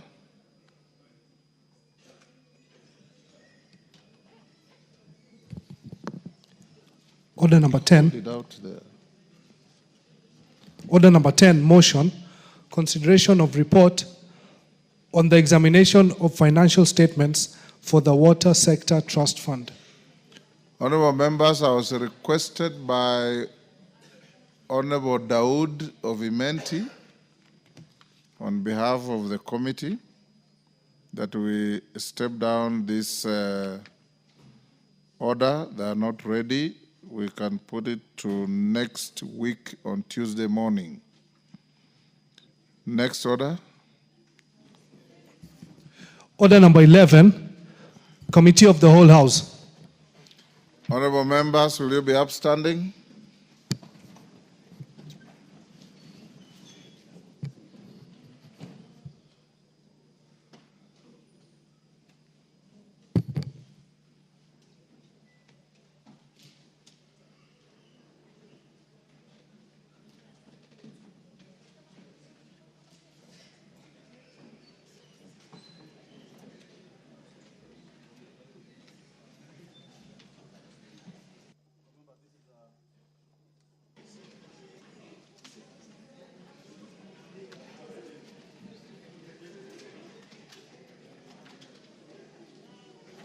Order. Remember, this is a very short committee.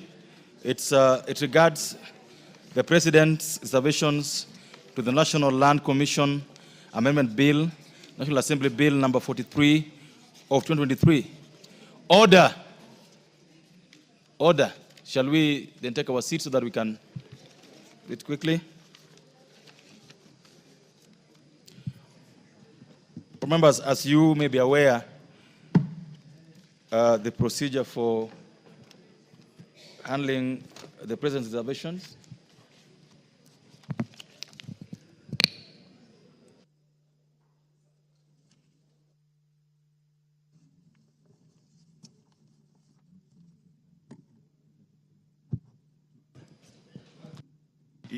Members, you may be aware that for you to overturn these reservations or disagree with them, we require to raise 2/3 majority of the members, because it's pursuant to Articles 115, 2 and 2A and 3, and Article 122 of the Constitution. And in this instance, to pass these reservations requires just a simple majority. So we'll proceed quickly.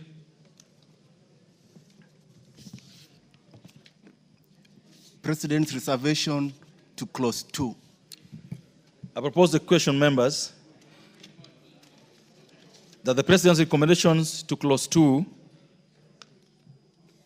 be considered.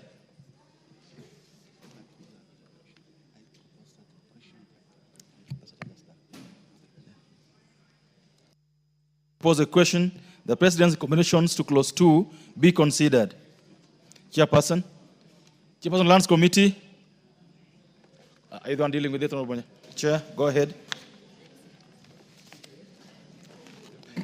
Thank you, Honorable Chair. Honorable Chair, I propose that clause 2 be amended as contained in the order paper, just to add that when the committee considered the reservations as presented by His Excellency the President, the committee agreed and adopted all the reservations that were presented by His Excellency the President, and that's why we are proposing that this clause be amended as proposed.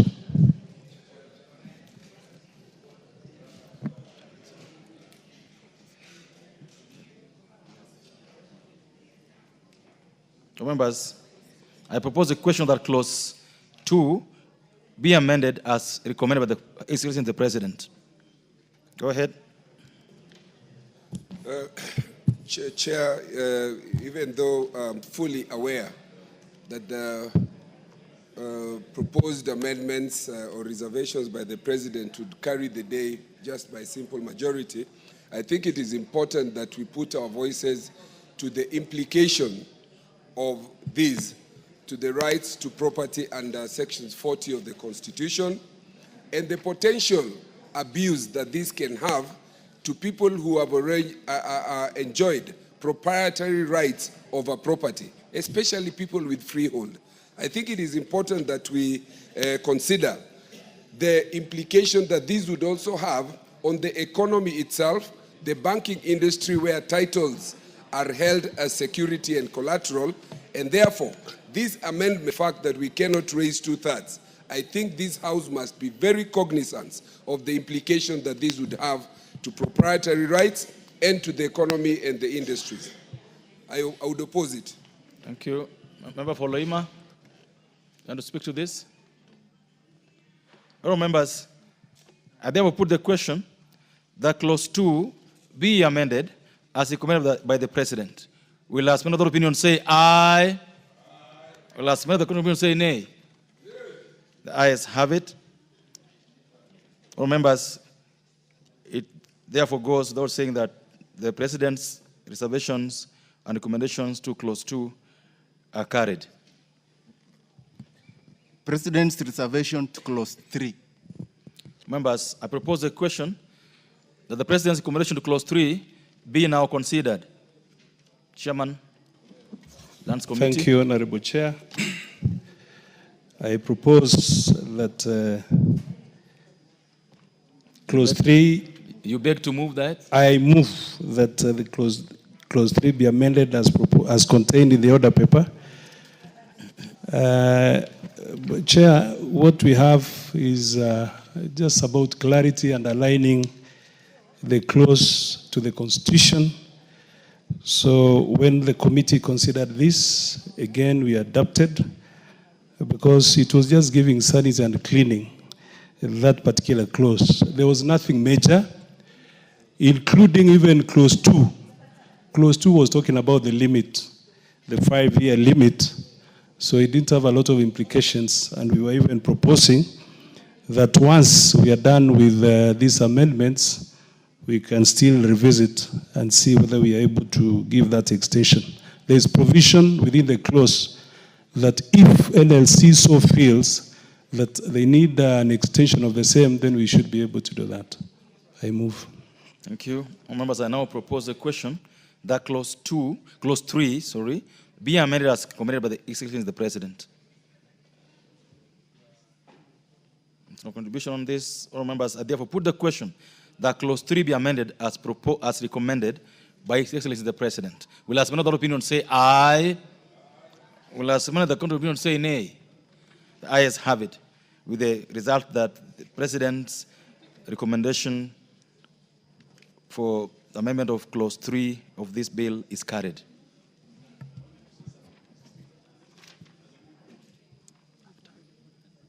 We've already put the question, sir. So after.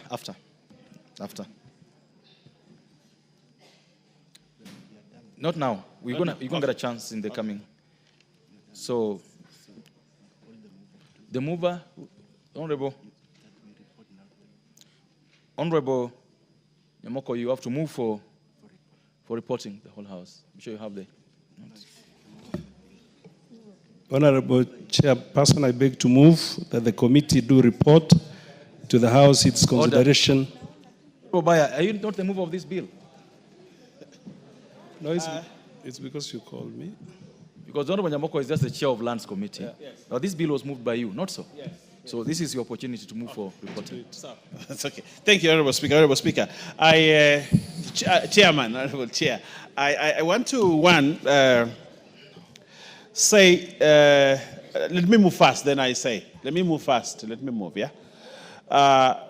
Honorable Chairperson, I beg to move that the committee do report to the House its consideration of the President's reservations to the National Assembly Land Commission Amendment Bill, National Assembly Bill number 43 of 2023, and its approval thereof without amendment.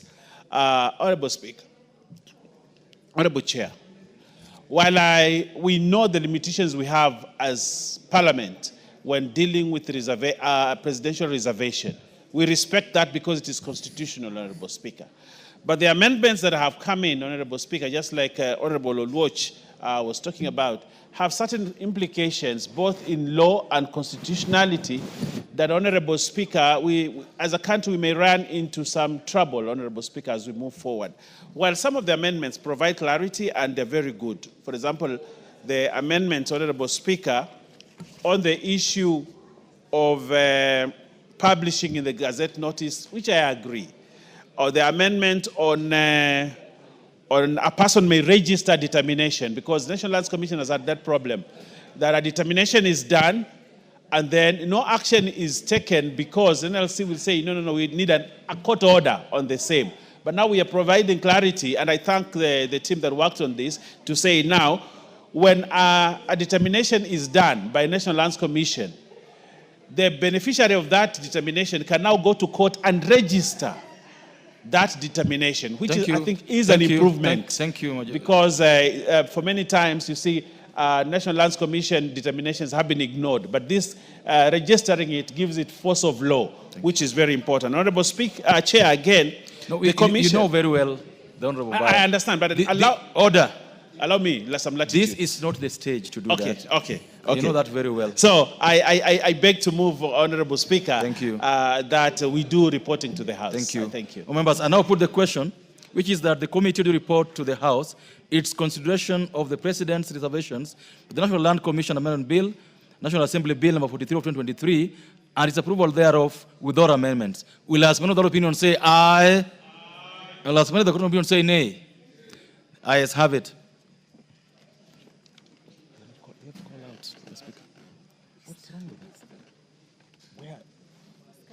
But you should call him. Can you call the Speaker out?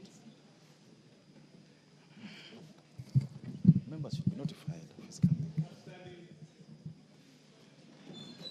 But members should be told.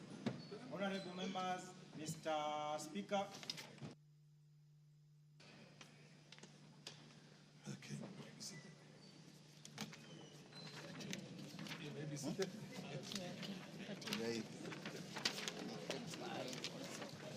Just give him any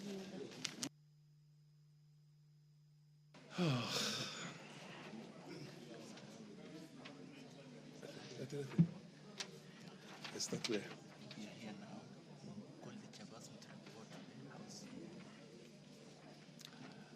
I call upon the chairperson to report to the House.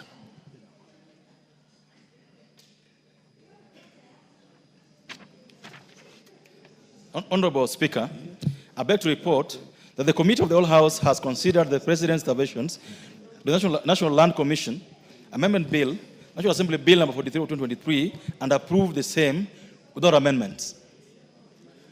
Move of the bill to move agreement to the report. Honorable Speaker, I beg to move that the House do agree with the committee in the said report. I will also ask the chairperson of Lands to second. But if you allow me, Honorable Speaker, at this juncture, is it okay?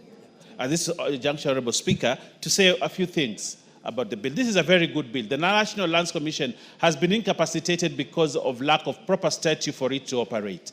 As we move these amendments, which have been long overdue, Honorable Speaker, the people, especially the people of the coast region... Order, Honorable Deputy Majority Leader. I have to propose before, just... I have to propose first before you can. Okay. You can make that kind of. The other one is just a ritual. You basically follow verbatim everything. That's so how the mover can yes. can second. The Chairman. You just say that Chairman you to don't second. agree and then seconded. Yes. Thank you, Honorable Speaker. I second. Honorable members. Honorable members, I propose a question, which is that the House doth agree with the committee in the said report. Yes. Yes. Honorable Speaker. Yes, you are allowed now. Yes. So, Honorable Speaker, like I was saying, this is a very important piece of legislation, Honorable Speaker, that will give power to the National Lands Commission now to start reviewing grants which had been halted because of the expiry of the period of 5 years. Secondly, Honorable Speaker, we are also giving the National Lands Commission the power to handle historical land injustices, Honorable Speaker, which had been stalled by the fact that the law had expired because there was a limitation that had been put in the statute, Honorable Speaker. And therefore, Mr. Speaker, I want to urge the National Lands Commission, as we give them this power to do their work, there has been cold feet around giving National Lands Commission power because sometimes they override the power and put in some injustices, Honorable Speaker, as they handle injustices, Honorable Speaker. So I want to ask them to start work. Let the people of the Coast region, let the people of Western, let the people of Nyanza, let the people of Nairobi, who, Honorable Speaker, for a long time have suffered historical land injustices, now get justice because we have given them the law and the power to do it. But, Honorable Speaker, I will feel very bad as a mover of this bill and as initiator of this process that they sit on the powers and do nothing until the time lapses again, Honorable Speaker. We want them to move with speed. And I want to ask the chairperson here, a very good man, who deserves another term in this parliament. He has served his people very well, the Honorable Nyamoko. He's done very well. And he's served the Committee of Lands in this House very well. And my brother, you deserve another term. And I'll ask the people of your constituency, Kuria, to ensure, North Mugirango, to ensure that they re-elect you because of the work you have done, to give them power, Honorable Speaker, for historical land injustices to be had. But, Honorable Speaker, as we do this, we would like your committee, Honorable Speaker, to give them more money, more resources. The fact that they have the power and the statute and the law on their side, Honorable Speaker, without funds, without money, they will do nothing. So many times the National Lands Commission is underfunded. And if it is underfunded, Honorable Speaker... Order. Somebody's on a point of order. What's your order? What's your point of order? Thank you, Mr. Chairman. The MP for Isiolo South. Yes, the Deputy Majority Leader mentioned the Coast region and any other parts concerning historical injustices. Historical injustices covers even our part. In the northern part of the country, including Isiolo, is also covered. Please mention even Isiolo. Okay, Honorable Speaker, and I want to ask that there are people to hear you because you are a very good representative. You have to remind, actually what you've done, Honorable Speaker, this member of parliament for Isiolo will get another term because he is very concerned about his people. I want to say, Honorable Speaker, the people of Northeastern have suffered historical land injustices. Northern Kenya. Northern Kenya have suffered historical land injustices for many years. They have lived without titles. They have lived on land that other people claim is their land, Honorable Speaker.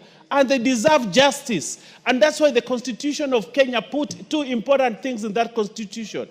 One, that historical land injustices be reviewed, Honorable Speaker, and also they put the Equalization Fund so that the region of Northern Kenya, Honorable Speaker, can be at par with the other regions, Honorable Speaker. And if, Honorable Speaker, we do not handle the issue of land injustices, there is no way even Equalization Fund can bring equality. Land ownership and land tenure system, Honorable Speaker, is what we require first for us to advance our societies, our communities. And the people of Coast, the people of Kilifi, the people of Kwale, the people of the Northern Kenya can never take off as giants in the economic matters, Honorable Speaker, if they do not get land back We fought for independence on this country for 3 things, Honorable Speaker. To get economic independence, to get political independence, but also to get back our lands, Honorable. That's why the war independence was important.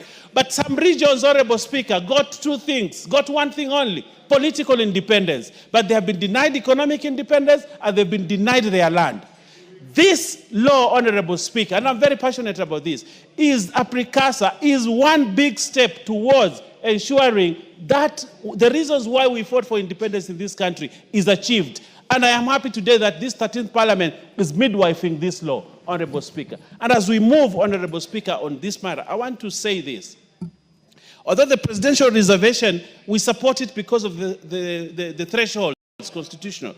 But there is one thing, while I will agree with it, but principally, Honorable Speaker, the Supreme Court ruled you cannot limit a right by virtue of time.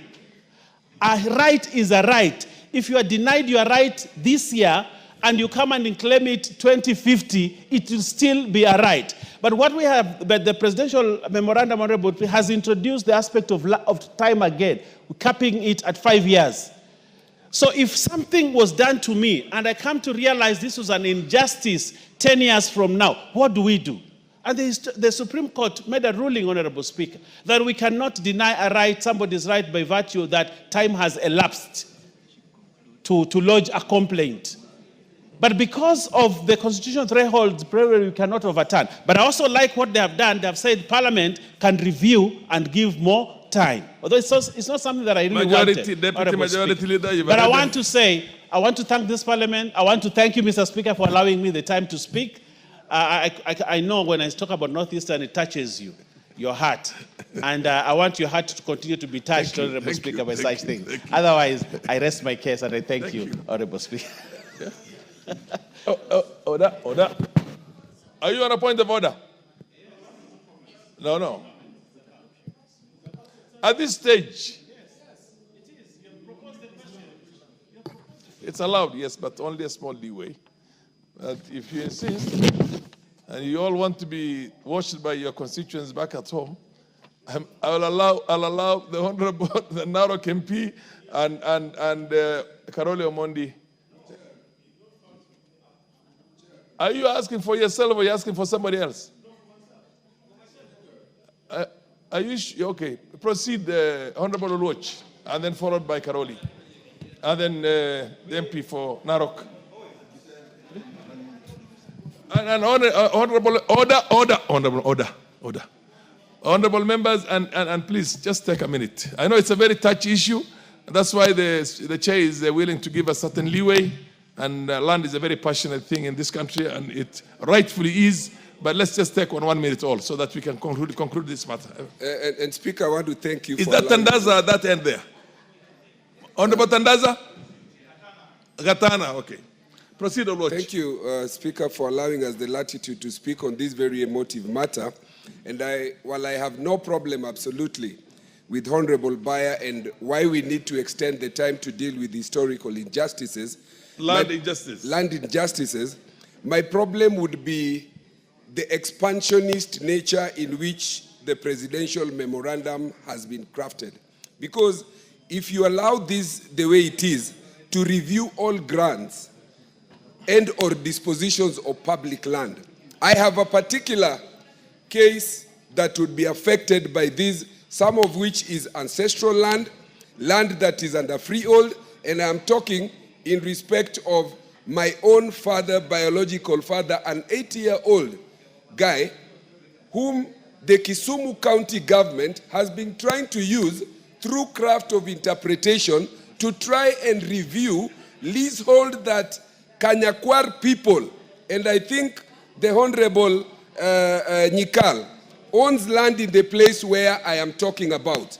Land that has been ancestral, freehold, but which under craft of interpretation and expansionist way of looking at this may not be classified as dealing with historical injustices.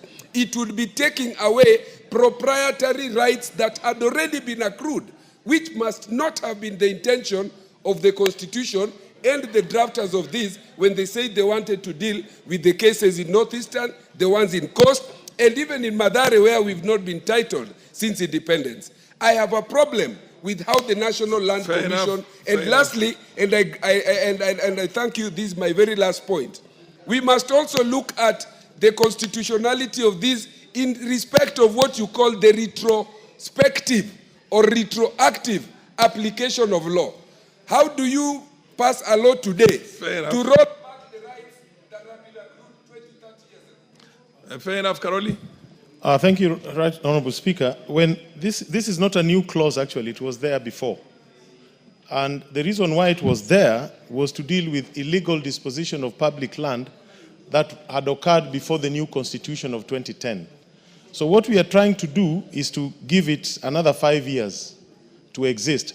The problem is the sunset clause was introduced so that there can be certainty of legal titles as a function of the general economy. And by keeping to extend the sunset clause, we are creating uncertainty. So we need to be very sure, what is it? There must be something that somebody forgot to take to the attention of the Commission for review. And it is something to do with public land, but it has been misinterpreted even to lay claims on certain parcels of land owned by various other bodies. And even though, the minority leader was talking of a right that should not be limited by a fluxion of time, surely equity only assists the vigilant and not the indolent. You must assert your rights within a certain period of time for that certainty to be there. And even though we are passing it, I think we need to be very clear that it cannot go ad infinitum. At some point, this provision has to be exited so that there is certainty. Because if you have not claimed that your rights were violated for 100 years, surely, what have you been doing? Sleeping on your rights. That's what I wanted to correct. Fair enough, Yeah. the Honorable. Maybe this window of correcting was not there before. It's only there now. Anyway, the Honorable MP for Narok, you only enjoy a right when you get the window. Thank you, Mr. Speaker. I also wanted to weigh in on this matter, Mr. Speaker, especially, as legislators, the law allows this House to do all the legislations. And it is only this House, Mr. Speaker, whenever there is a memoranda sent by the President, it means it was a failure on our part to ensure that we do a law that is in addendum with almost everybody. So, Mr. Speaker, what I'm only asking the chair, the lands chair, is that let us implement the law as it is, as it has been sent back, and let us ensure that all the land matters. It is unfortunate that at this age and era, Mr. Speaker, we still have squatters in this country. We still have people who are living on their land without titles. We still have people whose cases have been pending in courts and has never been reviewed, Mr. Speaker. So I think it is an opportunity for the chair and this House, Mr. Speaker, to ensure that all the landless people in this country are settled. All those people who have cases in courts for land cases, Mr. Speaker, are settled. All those people who are living on land without titles, Mr. Speaker, are titled so that people can also live peacefully. Because, Mr. Speaker,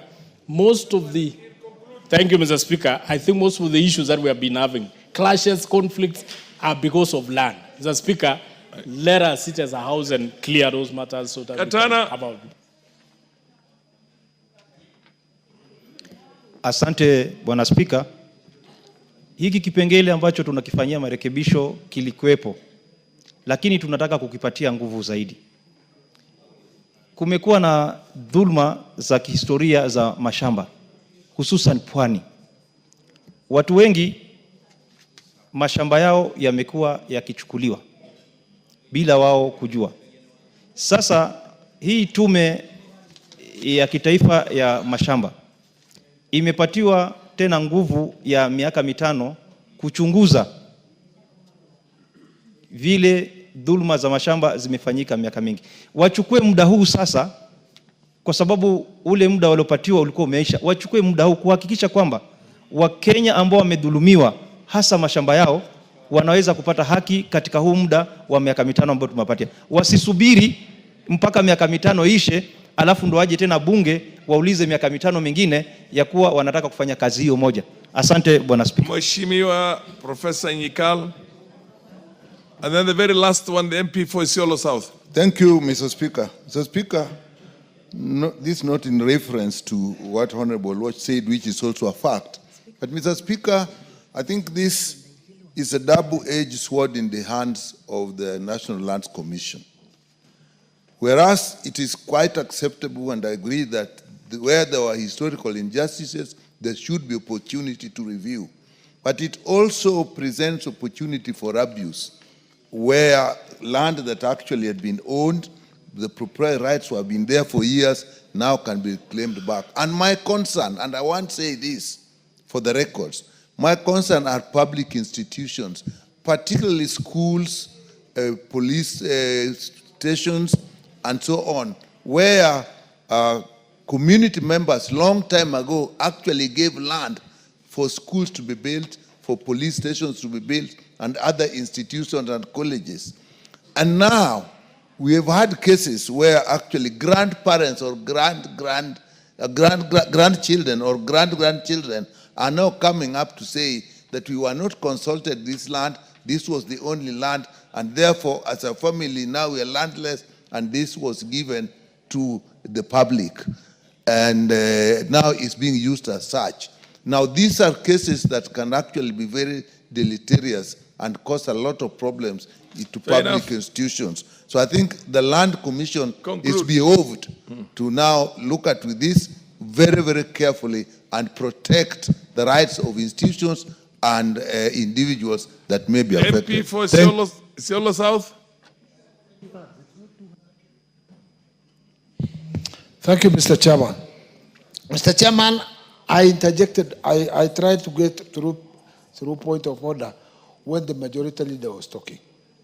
And he was touching about other districts, counties, which have problems, have had problems of historical land injustices. The reason why I jumped up is simply because we, the northern Kenya, will be faced by the same problems. And it has started with Isiolo. Isiolo being next to developed world, I can call in court. We are getting that problem now. The land has been, our land has already been, we had undergone historical injustice at independence, immediately after independence, when people were giving, the first commission was formed. And we went to court. In 2015, the court pronounced itself, the High Court of Kenya, Justice Lenaola, that there was historical injustice, and the case number 511 in 2015, that matter be referred to National Assembly to form a commission which will go and get that matter corrected. Up to today, nothing has come up. And today, and we were told that the time has lapsed. That is why I'm saying we are now getting a air of relief, so that the National Land Commission should now push for formation of a commission over that matter in Isiolo between us and Meru County. That is where we have, and it's a pending case, and the judge has announced themselves, and we could not go anywhere to get our matters pursued further than that, so that the historical injustice we suffered after 1963 can be taken care of. Fair enough. Yeah. Thank you. Very last one, Sarah Korere. Mheshimiwa Sarah Korere. Thank you, Please Speaker. give her the mic. Thank you, Speaker. Speaker, this amendment, if I'm not wrong, speaks specifically to public land. And Speaker, you know when it comes to matters land, it is very emotive. But again, Mr. Speaker, it is true what the Honorable Member for Isiolo South is raising, that the National Land Commission, at least in our knowledge, has failed to address the historical land injustices. But Speaker, having said that, there is public land, especially in northern Kenya, where we all come from, where the government had allocated this land to public institutions, regardless of the need of the locals of those areas. And most of the times, Mr. Speaker, like the Leparua land, you find that the Kenya Defense Forces has been given so much land, and the local communities are killing each other because of the scarce resources. You know, if you look at the KDF today, there is so much grounds they can go to train. The Suguta Valley. Why should that be a no-go zone area for the KDF? They have everything it takes to flush out those bandits there and go and train in Suguta Valley. They can go train in Mgogodo Forest.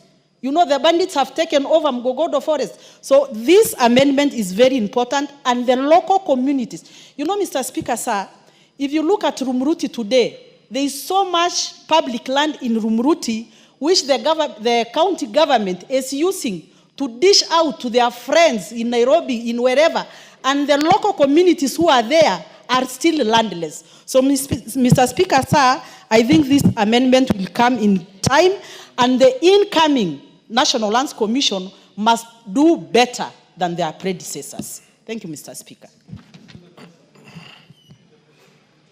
Jamatian, you came late. What happened? Serious. 1 minute.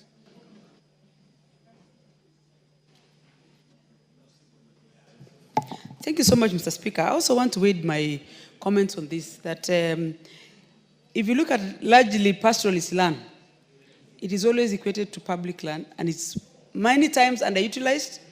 But if you look at the recommendation of the Commission, most people who live in those lands suffer a lot. In question, we have people who have lived in this land, mainly foreigners. Like in Baringo, for instance, at Laikipia, we have one tract of land owned by one Cookie Coleman. Sometimes it's historic, but the effect that always is brought to the community is so much. I think the Commission should do better in considering the realities of the day at the expense of the, rewarding and giving people land, or adjusting their recommendations and laws that might many times affect the people who are in those lands, and calling it public land. It's not public. It is always people's lands. Call public because probably it's not owned privately. Thank you, Mr. Speaker. Okay. Honorable members, I now put the question, which is that the House do agree with the committee in the said report. Will as many of the opinions say aye? Aye. As many of the contrary opinions say nay? The ayes have it.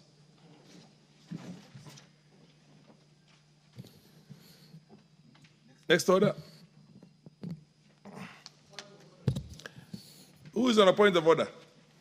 The MP for Isiolo South. My order, mine is something different. I think almost a month ago, before we went on recess, the last recess, I raised the question about insecurity in Isiolo. And that matter was referred by the Speaker that it should come up, the answer should come up 1 week after the recess. And we are in 2 weeks. We are in 2 weeks now after the recess, that recess. I want to bring to your attention at least... The Honorable Tubi. Yes, sir. Whereas I do understand and appreciate the gravity of insecurity anywhere in this country. Whereas I do understand that challenges are many in Isiolo. This was supposed to have been raised at order number 7. Sorry? We're now on order number... No, I'm just trying to bring that matter should be brought up because it has delayed. You should have raised it at that time. It has. But nonetheless, nonetheless, honorable members, I've heard you. Is the chair of the committee in the House now? He is not in the House. He's a member of the committee in the House, any member of the security, the parliamentary committee on security. Is any of the leadership of the House here? The Honorable Deputy Majority Leader. Yes, sir. When do we have that statement? Let me Could promise you say as early as tomorrow? Tomorrow, I may not vouch for tomorrow, but before we go on recess, you'll have your report. Order. Honorable Baya Owen, people who are dying cannot sit back and wait for recess. Recess is when? Recess is Tuesday. The next Tuesday. Thursday. This Thursday. So we only have tomorrow and Thursday. Honorable Oyambaya, I direct that you look for a chairman of the committee, and let's have this answer tomorrow, the very latest in the afternoon. If you can get it in the morning, so much the better.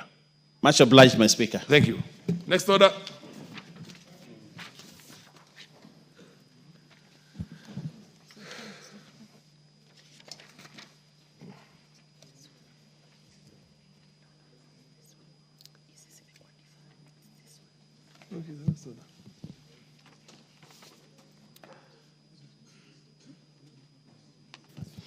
Order number 12, motion. Consideration of fifth report on examination of financial statements of selected state corporations. Order number 12. Order number 12, Chairperson, Public Investment Committee on Social Services, Administration and Agriculture. I do understand that he has communicated to the clerk's table that this matter be deferred to an appropriate date in the future when he'll be in a position to prosecute it. Next order. Order number 13, the Computer Misuse and Cyber Crimes Amendment Bill, National Assembly number 41 of 2024. Second reading. The Honorable Aden Mohammed, MP.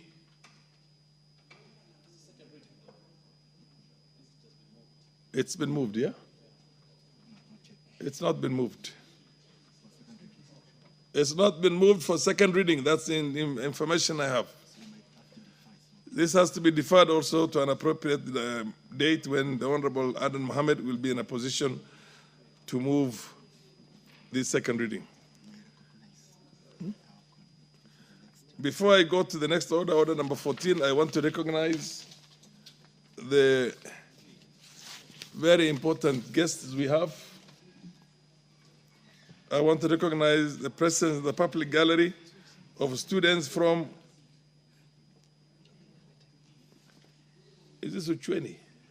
Yes. From Uchweni Primary School, Daraka Nidi. Where is the member of parliament for Daraka Nidi? I thought I saw Murugara here just a few minutes ago. In the absence of Murugara, I would call upon the majority leader to give a word of encouragement. Owembaya, to give a... Yes, give a word of, what do you call it, recognition and encouragement to the children from Uchweni Primary School in Daraka Nidi, which is a very arid place. Thank you, Honorable Speaker. Honorable Speaker. They need all the encouragement, yes. On behalf of the leadership and on my own behalf, I want to welcome the students from Tharaka. I welcome you to the chamber of the National Assembly, these hallowed grounds, this august house, Honorable Speaker, and also to welcome you to the National Assembly. It's the public gallery. You face this side. Yes, to the National Assembly, Honorable Speaker. Honorable Speaker, Tharaka reminds us of very interesting things. But one of the things is Tharaka has given us the Deputy President of the Republic of Kenya. And I want to encourage the children, just like our Deputy President, Professor Kithure Kindiki, who sat in this house, Honorable Speaker. We look forward, Honorable Speaker, to you one day coming to this chamber, work hard on your studies, play smart, do your best, and become glowing and very successful people out there in life after high school and after school. Excellent. Speaker. But I also want to remind that the beauty of Tharaka is that they always give us the last results, and those results form government. And therefore, you're very, very special people, the people of Tharaka. You're most welcome to this. I also want to recognize the presence of students from Gashiongo Primary Junior School in Daraka, another Daraka. Today is a Daraka day. And then Michesethiu Primary School and Junior School from Bere North in Embu. And Chengalo, Chereber, school from cases in Uasin Gishu. Now, I am looking for a lady to give those words of encouragement. And under circumstances, I think you proceed, Honorable. Chamatian. Give her the mic. I'll give that school. The other one is in the speaker's gallery, but that will be done by somebody else. And I call on the MP for Imirua Dikir. Thank you so much, Mr. Speaker. I also want to take the opportunity to welcome all the students and pupils in the gallery, public and the speaker's gallery to this august house. I want to tell them that everything is possible, you work hard, and success is very intentional. Everything you do today in school, at home, is going to reflect the future of your life. As you go back to school, make sure you always give it to your best. Otherwise, I want to say welcome and enjoy your time in Parliament, ask questions if you get opportunity, and learn more. Thank you so much. Finally, in the speaker's gallery, and hopefully one of the speakers in the future will come from the students who are sitting right now in the speaker's gallery from Eldoret Achiever School, from Kapseret in Uasin Gishu. Can you applaud you know how to applaud in Parliament? Thank you. You're seated now. And now I call upon the MP for Imirua Dikir to proceed and give a serious word of encouragement. Words of encouragement to the students. Thank you, Mr. Speaker. On behalf of your colleagues from West. Thank you, Mr. Speaker. On behalf of my colleagues, I would also wish to congratulate the students who are on the Speaker's Gallery and, of course, the public gallery, those who come from different counties and different schools that welcome to the National Assembly. This is a place where they make laws. This is a place where they run almost the whole thing. This is where everything emanates from. Welcome and feel great because you are the future, and that future is now. You can always follow these proceedings and copy from here. But the most important thing, Mr. Speaker, is that they have found this house when it is very disciplined. So I think it is also for them to be disciplined in their schools so that they can make it to this National Assembly. Fair enough. We wish you all a happy trip back and a very safe trip back, and congratulate you on behalf of the House. Next order. Order number 14, the County Government's Amendment Bill, Senate Bill number 25 of 2023, second reading. The second reading has not been moved. Is that in order? Yeah, where is the Honorable Member Timothy Torre-Teach, the co-sponsor? Okay, move this second reading. Do you wish to move the second reading now? Yes, Honorable Speaker. Honorable Speaker, thank you for that opportunity. Honorable Speaker, I rise to move that the County Government's Amendment Bill, Senate Bill number 25 of 2023, be read a second time. Honorable Speaker, it's also an honor for me that this is my first bill as a first-time elected member of Parliament, and therefore it's an honor and privilege to move this bill.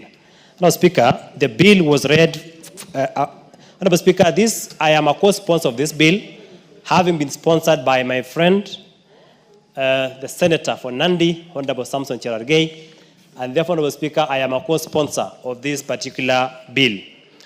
Honorable Speaker, the bill was read a first time on Wednesday, 5th June 2024, and committed to the Departmental Committee on Administration and Internal Security for consideration and reporting pursuant to the provision of Standing Order 127. Honorable Speaker, Article 174 of the Constitution recognizes devolution not only as a means of promoting accountable exercise of power, but also its importance in enhancing checks and balances and the separation of powers. In this regard, Honorable Speaker, the Constitution under Article 183 grants critical mandate to the county executive committees and consequently members of those committees. This includes 1, to implement county legislation; 2, implement national legislation within county; 3, manage, and coordinate functions of the county administration and its departments, and finally, any other functions conferred by the Constitution or legislation. Honorable Speaker, with the promulgation of the 2010 Constitution, Kenya adopted a presidential system of government in which county governors are sometimes elected from the party with a minority membership in the county assembly.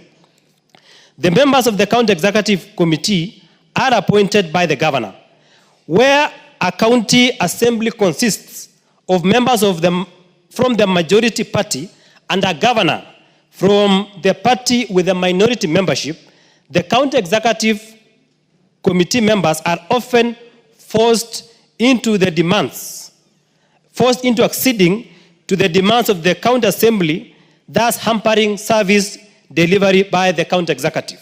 Honorable Speaker, this bill seeks to increase the threshold to remove a member of the county executive committee at all three stages by A, increasing the threshold of the members required to propose a motion for removal of from one third of all members to 2/3. Number 2, increasing the threshold of members required to support a motion for removal from 1/3 of the members of the assembly to 2/3, and therefore set in motion the appointment of a select committee to investigate the matter. And third, Honorable Speaker, increasing the threshold of members required to support a finding of substantiated allegations by the select committee from a simple majority of the members of the county assembly to at least 2/3 of the members. Honorable Speaker, this higher threshold is justified to ensure that the county executive committee members perform their functions as set out under Article 183 of the Constitution effectively without the fear of being removed by the county assembly members. Honorable Speaker, this amendment seeks to bolster governance, stability, and accountability by ensuring that removal motions are based on substantial grounds and supported by a significant majority of county assembly members.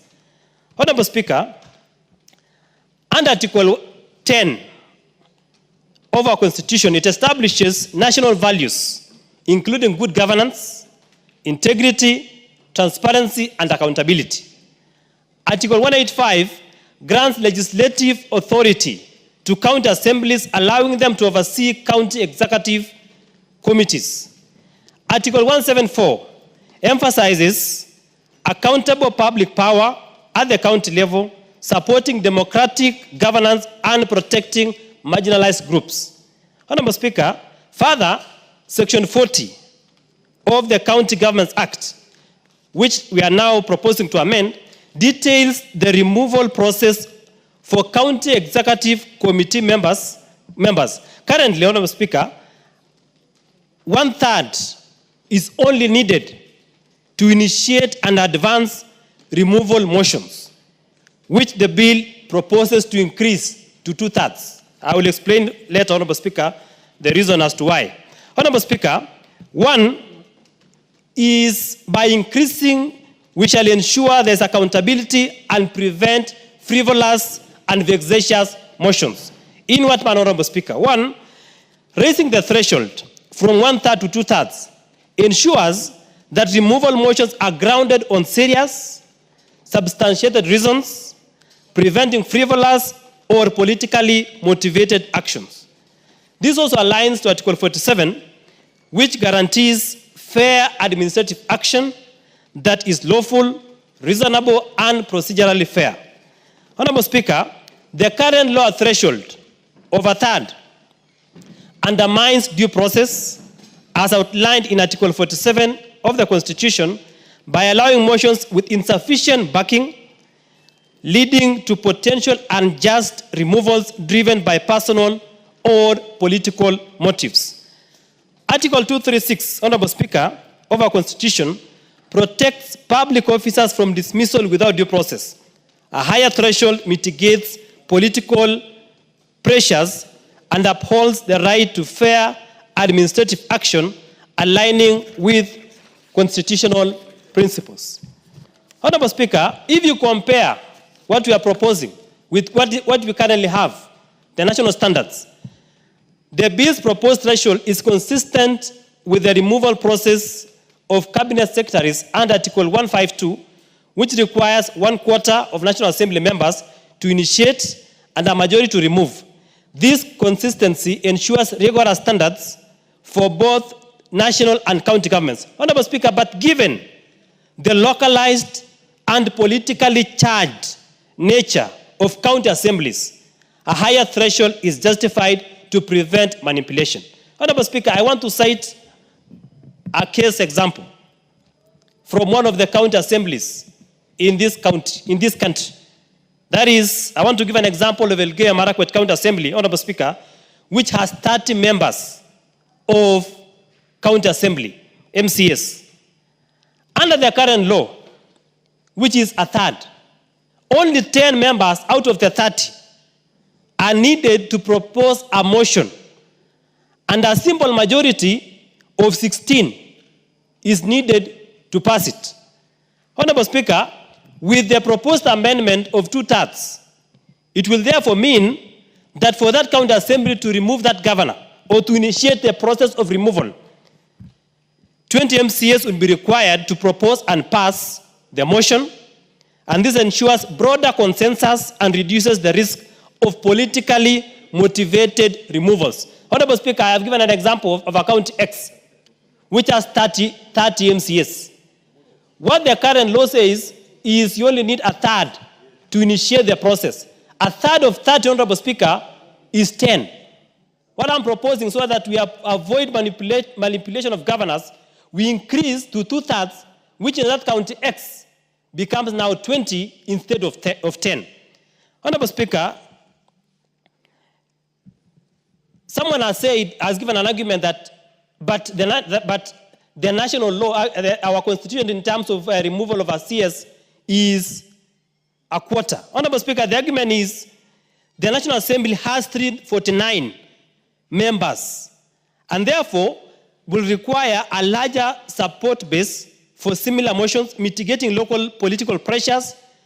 County assemblies with fewer members are more susceptible to political maneuvering, necessitating a higher threshold for fairness and stability. Honorable Speaker, currently to remove a CS, to initiate, the number is 1/4. So 1/4 is 88. That one has a higher political base and even political affiliation in terms of party compared to fewer numbers in our county assemblies. Honorable Speaker, what is the justification on localized politics? Justification based on localized politics to prevent local political manipulation. County assemblies operate in localized political environments where personal rivalries can influence decision making. A higher threshold, therefore, reduces the risk of removals based on local politics rather than genuine governance issues. It also enhances stability and governance in the following manner: that a higher threshold ensures removal motions are supported by a significant majority, fostering stability within county governments, and this stability is essential for effective governance and the successful implementation of development projects. Honorable Speaker, from a judicial perspective, the Court of Appeal has opined on this matter in the following manner. The Court of Appeal has emphasized the need for procedural fairness and substantial grounds in the removal of public officers. In the case of the county government of Nyeri versus Cecilia Wangeshi Ndungu, 2015 EKLR, the court underscored the importance of protecting public officers, those are the CECs in this context, from arbitrary removal, thereby supporting the national rationale of a higher standard. Honorable Speaker, in conclusion, the County Government's Amendment Bill 2023 is a critical measure to strengthen county governance by raising the threshold of removing county executive committee members. This amendment ensures actions as well supported and aligned with the constitutional principles, enhancing the integrity and stability of county administrators while protecting them from undue political pressures. Honorable Speaker, in a nutshell, what this bill seeks, the County Government's Amendment Bill, the Senate bill, seeks to increase the threshold of impeaching a county executive committee member from the current a third to 2/3. Honorable Speaker, this stems from the fact that there is a lot of manipulation of county governments or the county executive by the county assembly members because of the low threshold required to initiate the removal of a CEC or a county executive committee member. Honorable Speaker, under the current presidential system, where you have a county government where the governor is elected on a minority party or as an independent with a majority of the members of the county assembly from another political party. And therefore, the county governor will be susceptible to intimidations from members of the county assembly because of the the low threshold that is required to initiate the impeachment of a county governor or of a CEC member. And therefore, Honorable Speaker, to protect devolution, to ensure that motions are grounded on substantial grounds, there is need for this Honorable House to consider raising the threshold that is required to initiate and to subsequently impeach a county executive committee member. Honorable Speaker, that is the intention of this motion. That is the spirit of this motion. For that, Honorable Speaker, I wish to move the said motion and ask Honorable Karoli Omondi, the powerful and ranking member from Suba, to second.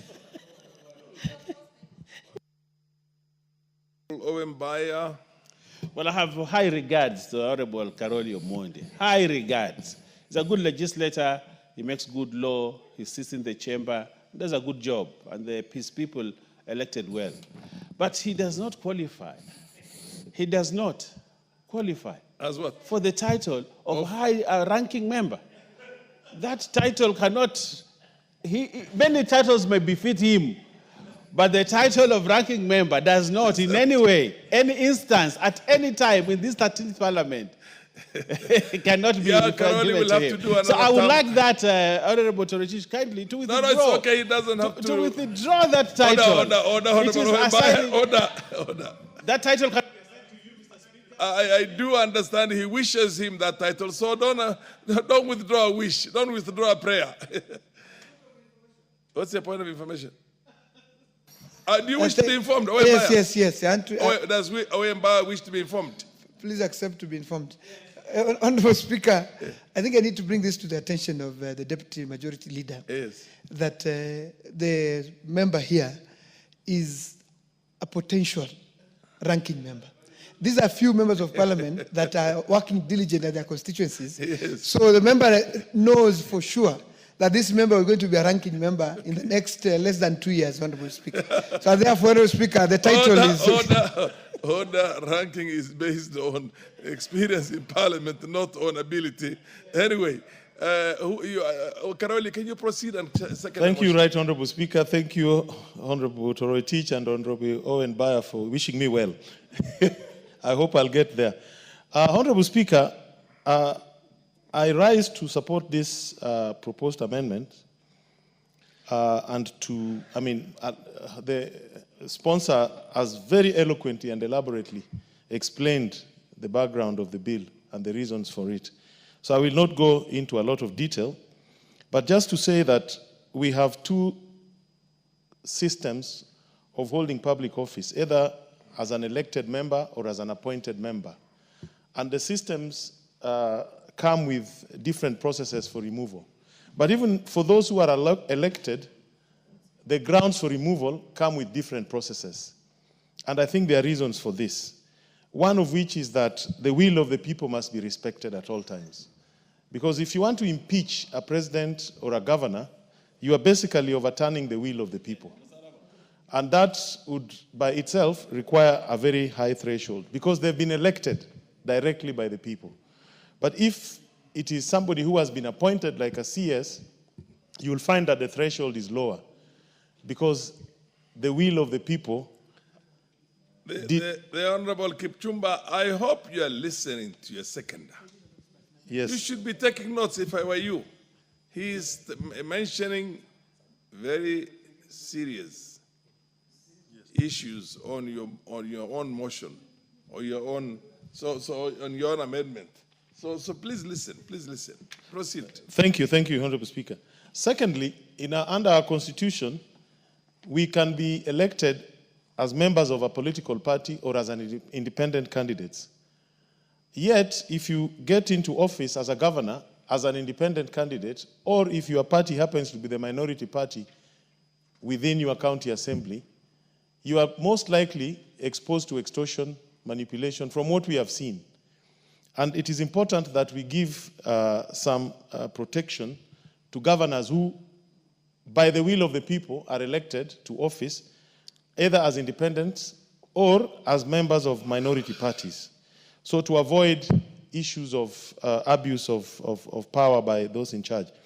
Under our Constitution, you will realize that the president can be impeached through two processes. One for incapacity, which has its own set of rules. Under incapacity, the motion to remove the president for incapacity just need to be supported by 1/4 of all the members of the National Assembly. And that motion will be supported by a simple majority and it will pass.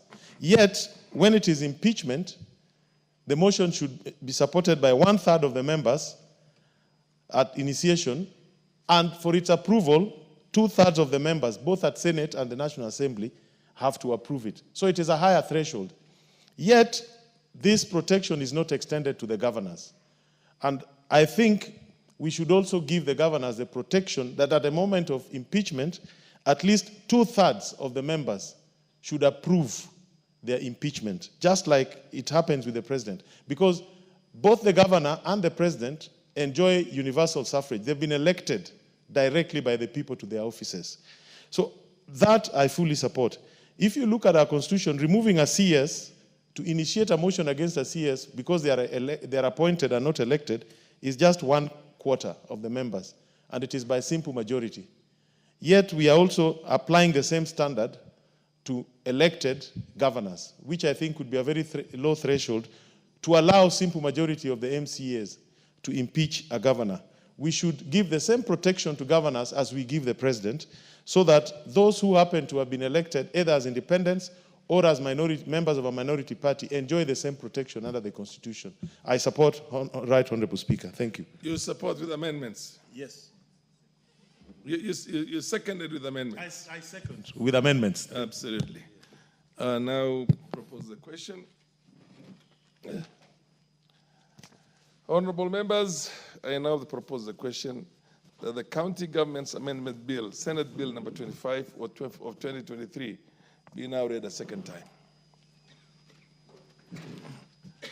Yes, Honorable Bayer Owen.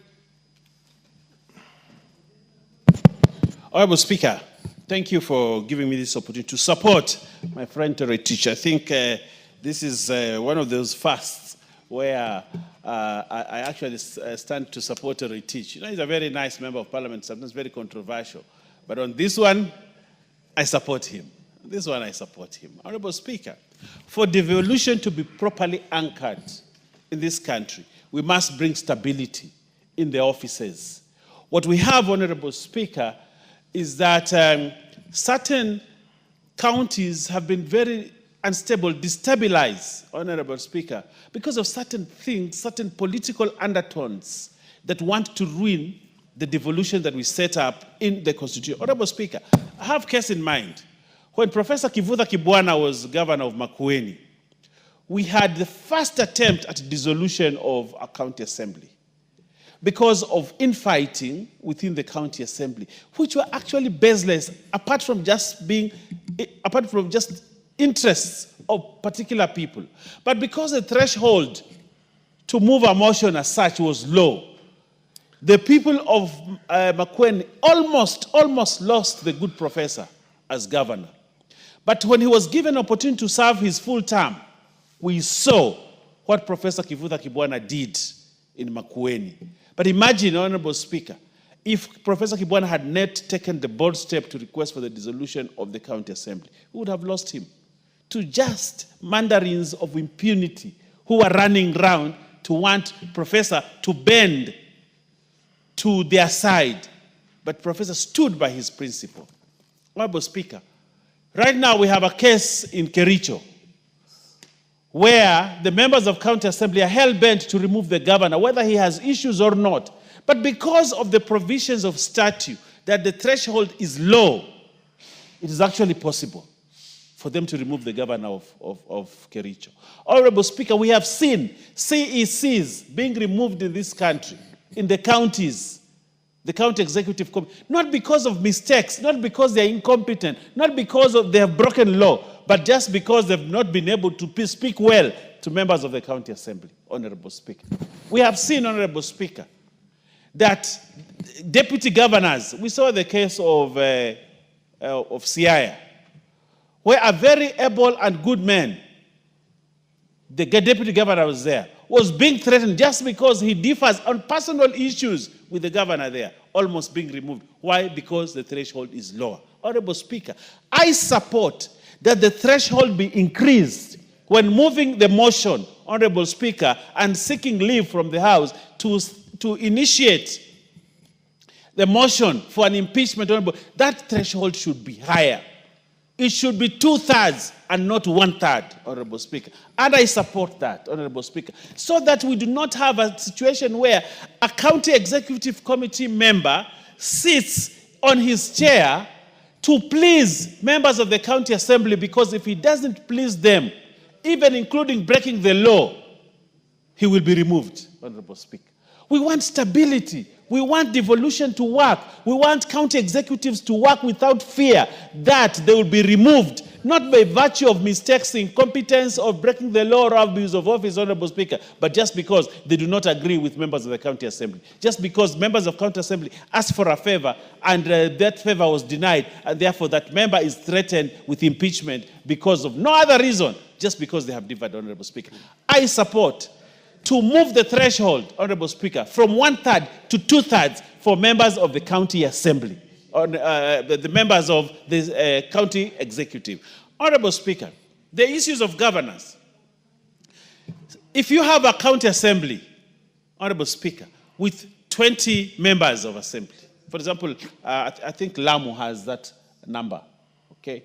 So only 5 or 7 members say we don't want this governor. And yet there are over 100,000 people who voted for that governor. But just 10 people or 7 people conspire, 6 conspire to say we don't want this governor. And because of the threshold is low, actually the motion sails through at the assembly that now let a select committee be formed to investigate the governor. An investigation is done. Probably, Honorable, there will be only 4 members in that committee, only 4, who will determine the fate.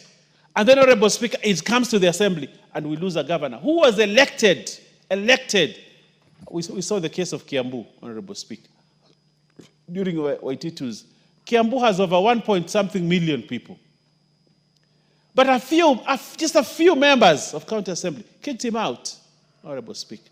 Honorable Speaker, we must review that threshold, Honorable Speaker. While I agree there has to be accountability, but there also has to be accountability in exercise of power. We can't just give you power. As members of the executive, they must be accountable. And they must exercise their authority with accountability. They must be accountable. They must observe the Constitution. They must not abuse office, Honorable Speaker.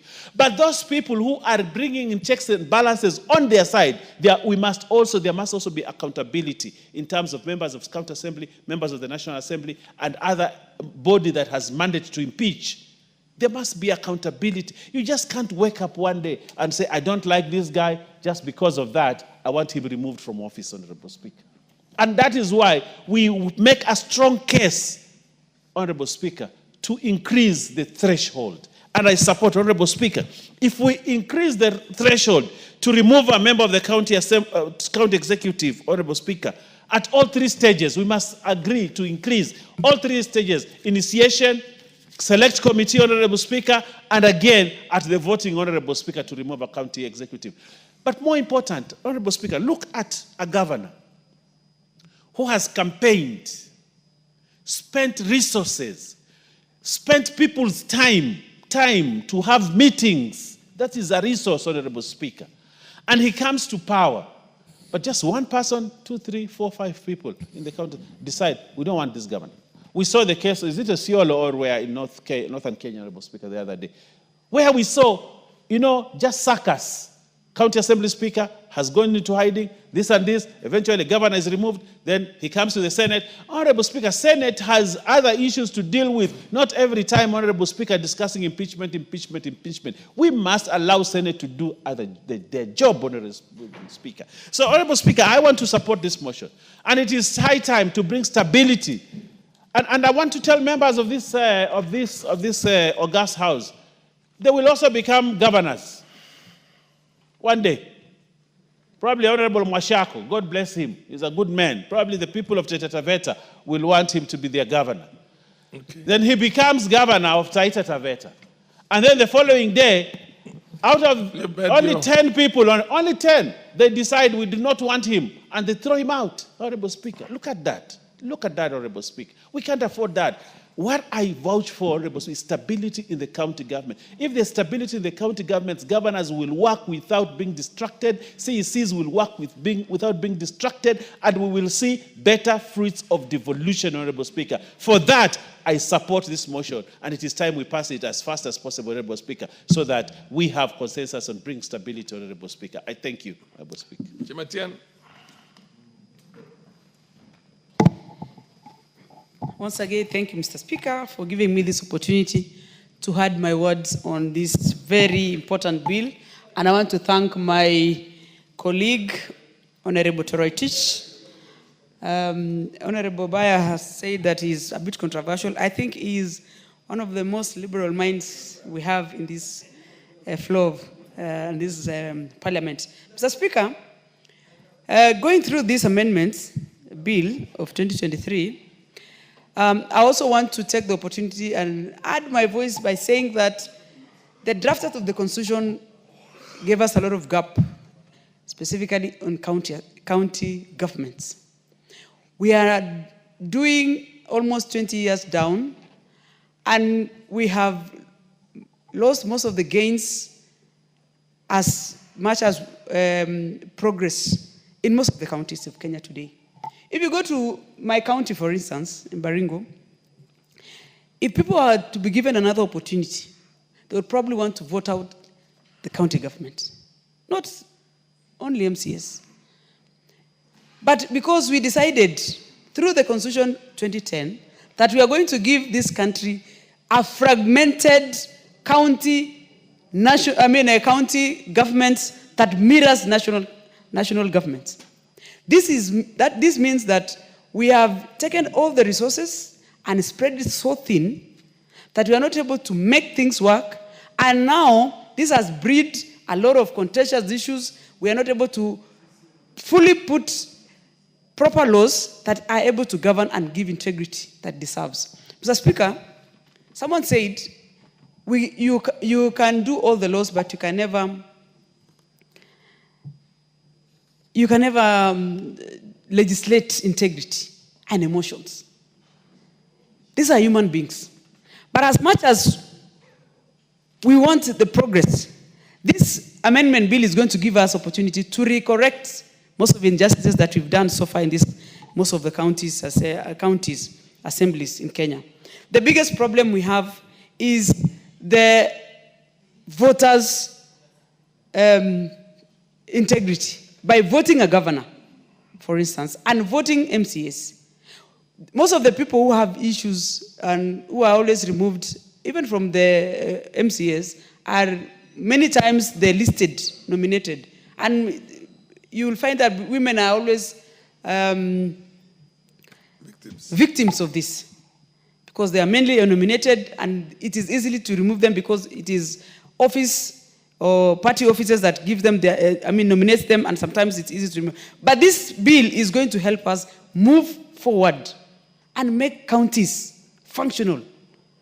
Mr. Speaker, even as we do this bill, I also want to allay fears that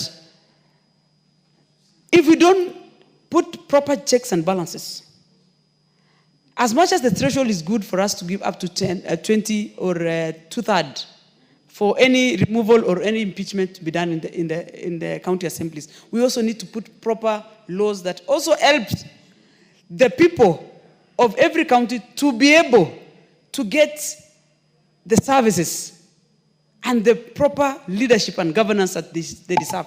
For instance, in terms of resource utilization, whether the governor of the said county is able to sit down and work properly with the members of parliament, without members of county assembly, without necessarily, creating a lot of chaos. Because we also have all these problems created within the counties because it is a local arrangement. It's a local vote. If you go to Turkana, you will always find everyone in the county is a Turkana, for instance. If you go to Kiambu, probably everyone is a Kikuyu. So that locality is creating almost personal issues because we are related in one way or another, and you end up having almost personal interests transferred to work. And this is where we get most of the problems. Mr. Speaker, the Constitution of Kenya, 2010, needed to or wished to have solved reallocation of resources nearing to the people.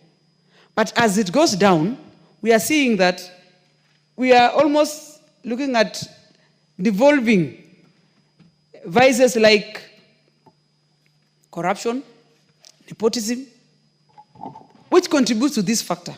So that it is easy for a member of county assembly or a few members of county assembly to raise issues because they are not interested with, or the governor is not one of their family or clan, something like that. And all these factors it also should, and I will probably want to ask my colleague, add more other reasons why we have a lot of instability in the county assemblies and county governments. Mr. Speaker, I want to also say this process is going to give us opportunity as a country to grow, and we will want to see this amendment giving us reasons why we should embrace the county government better.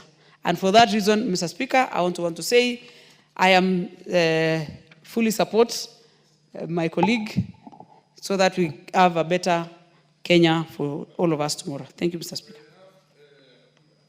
The MP for Wundanyi.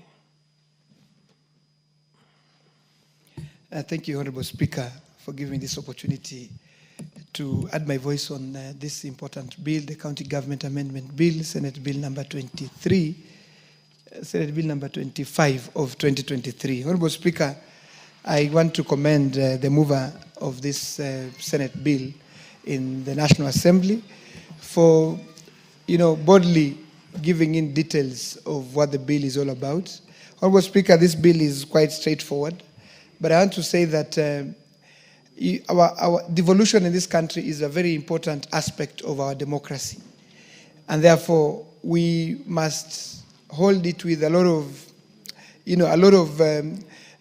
reverence, and we must protect devolution at all costs. Honorable Speaker, it is true that the threshold of impeaching any office holder in this country, the threshold differs from one office to another, Honorable Speaker.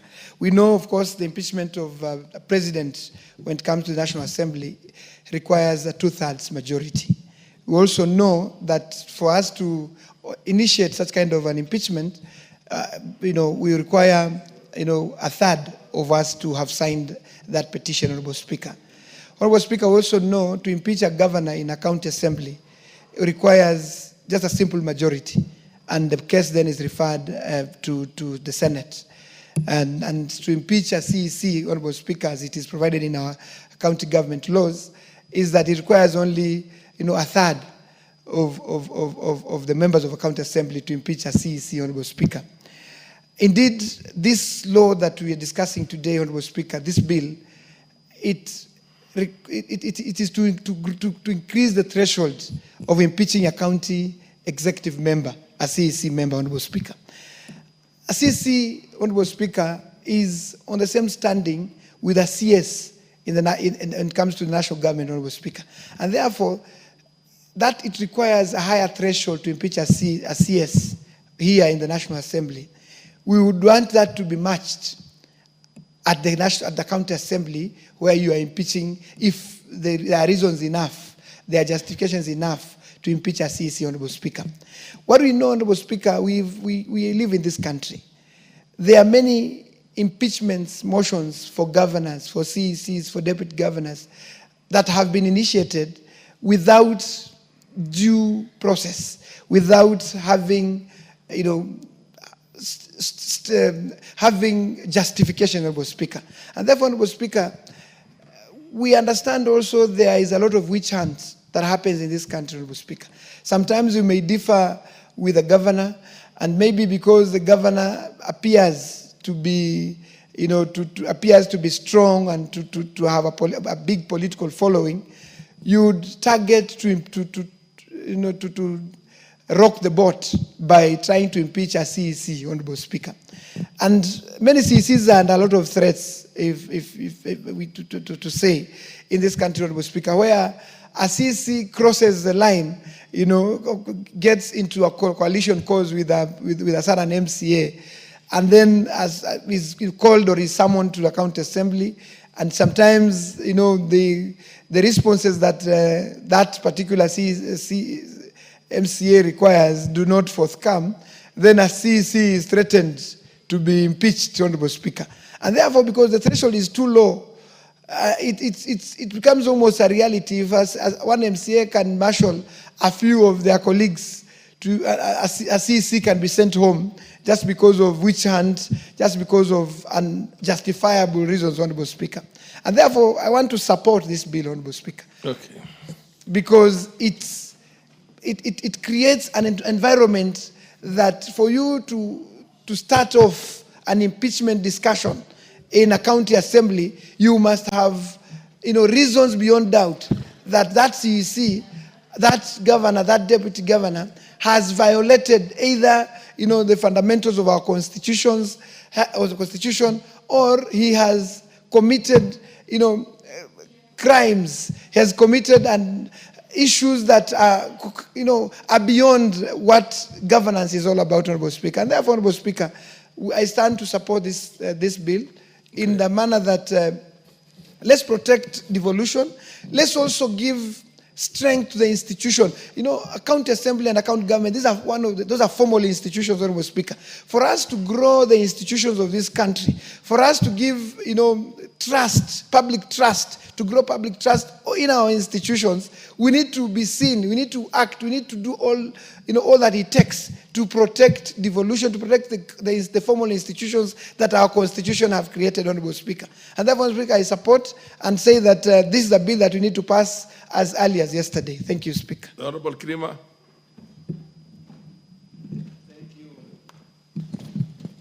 Thank you, Mr. Speaker, sir, for giving me this opportunity to contribute to this important bill. The counter amendment in bill, Mr. Speaker, sir, mine is to say that this bill is very important because the ratio as it stands now is at a very low level.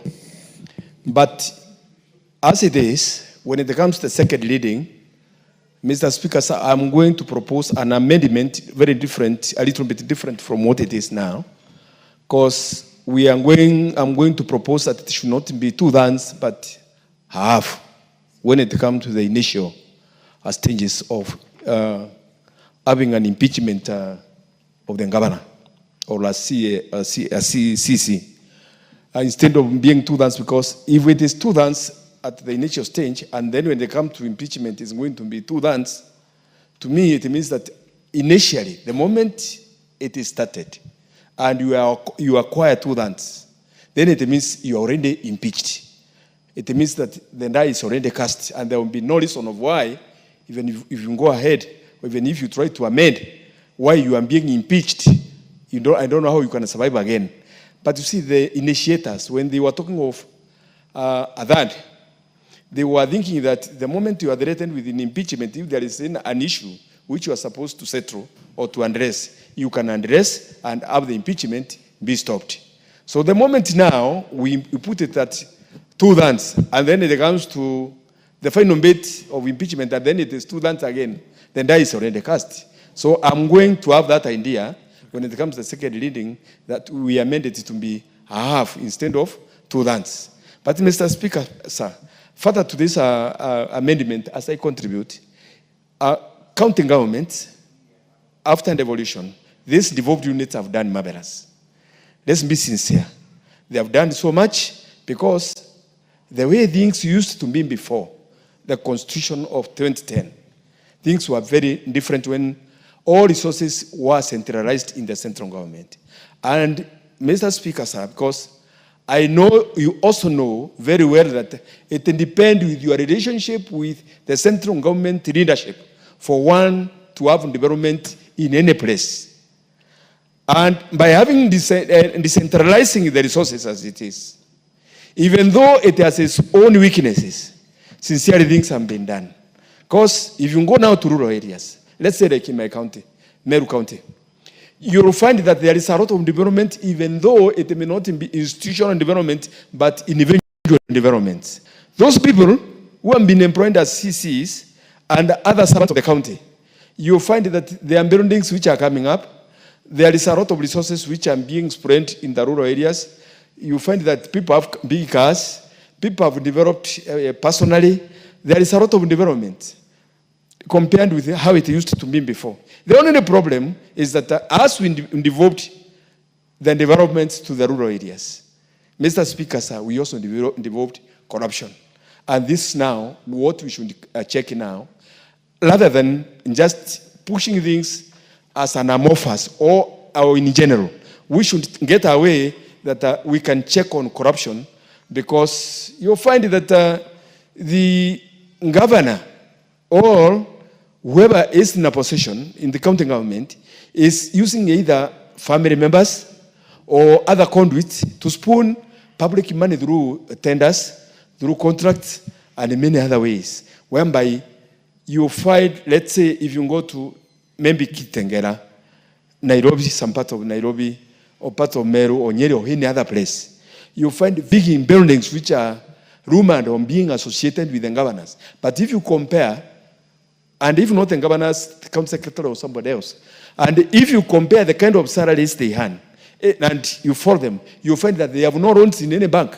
You find that their salaries cannot match the kind of development they are carrying out, which means there must be a way out of how they are getting this money to develop or to carry out the big projects which they are carrying out. Hence, devolved corruption. And we check upon it. We should strengthen the institutions of checking the way the governors are carrying out their mandates, the way the governors are running out our resources, so that at least they can benefit the common man whom it was meant to benefit, but not individuals as it is these days. Because even if you find the governors as they have this devolved conference in Homa, you will not hear any of them coming with a topic of how to tame corruption. They will be talking of other things, but when it comes to taming corruption, it's only anti-corruption, which you'll talk about it, and it will finish with Nairobi office. For the anti-corruption is based in the branches it has. There are a few branches here and there, but they are not adequate enough. They are unable to settle, they are unable to tackle this problem. It is so rampant.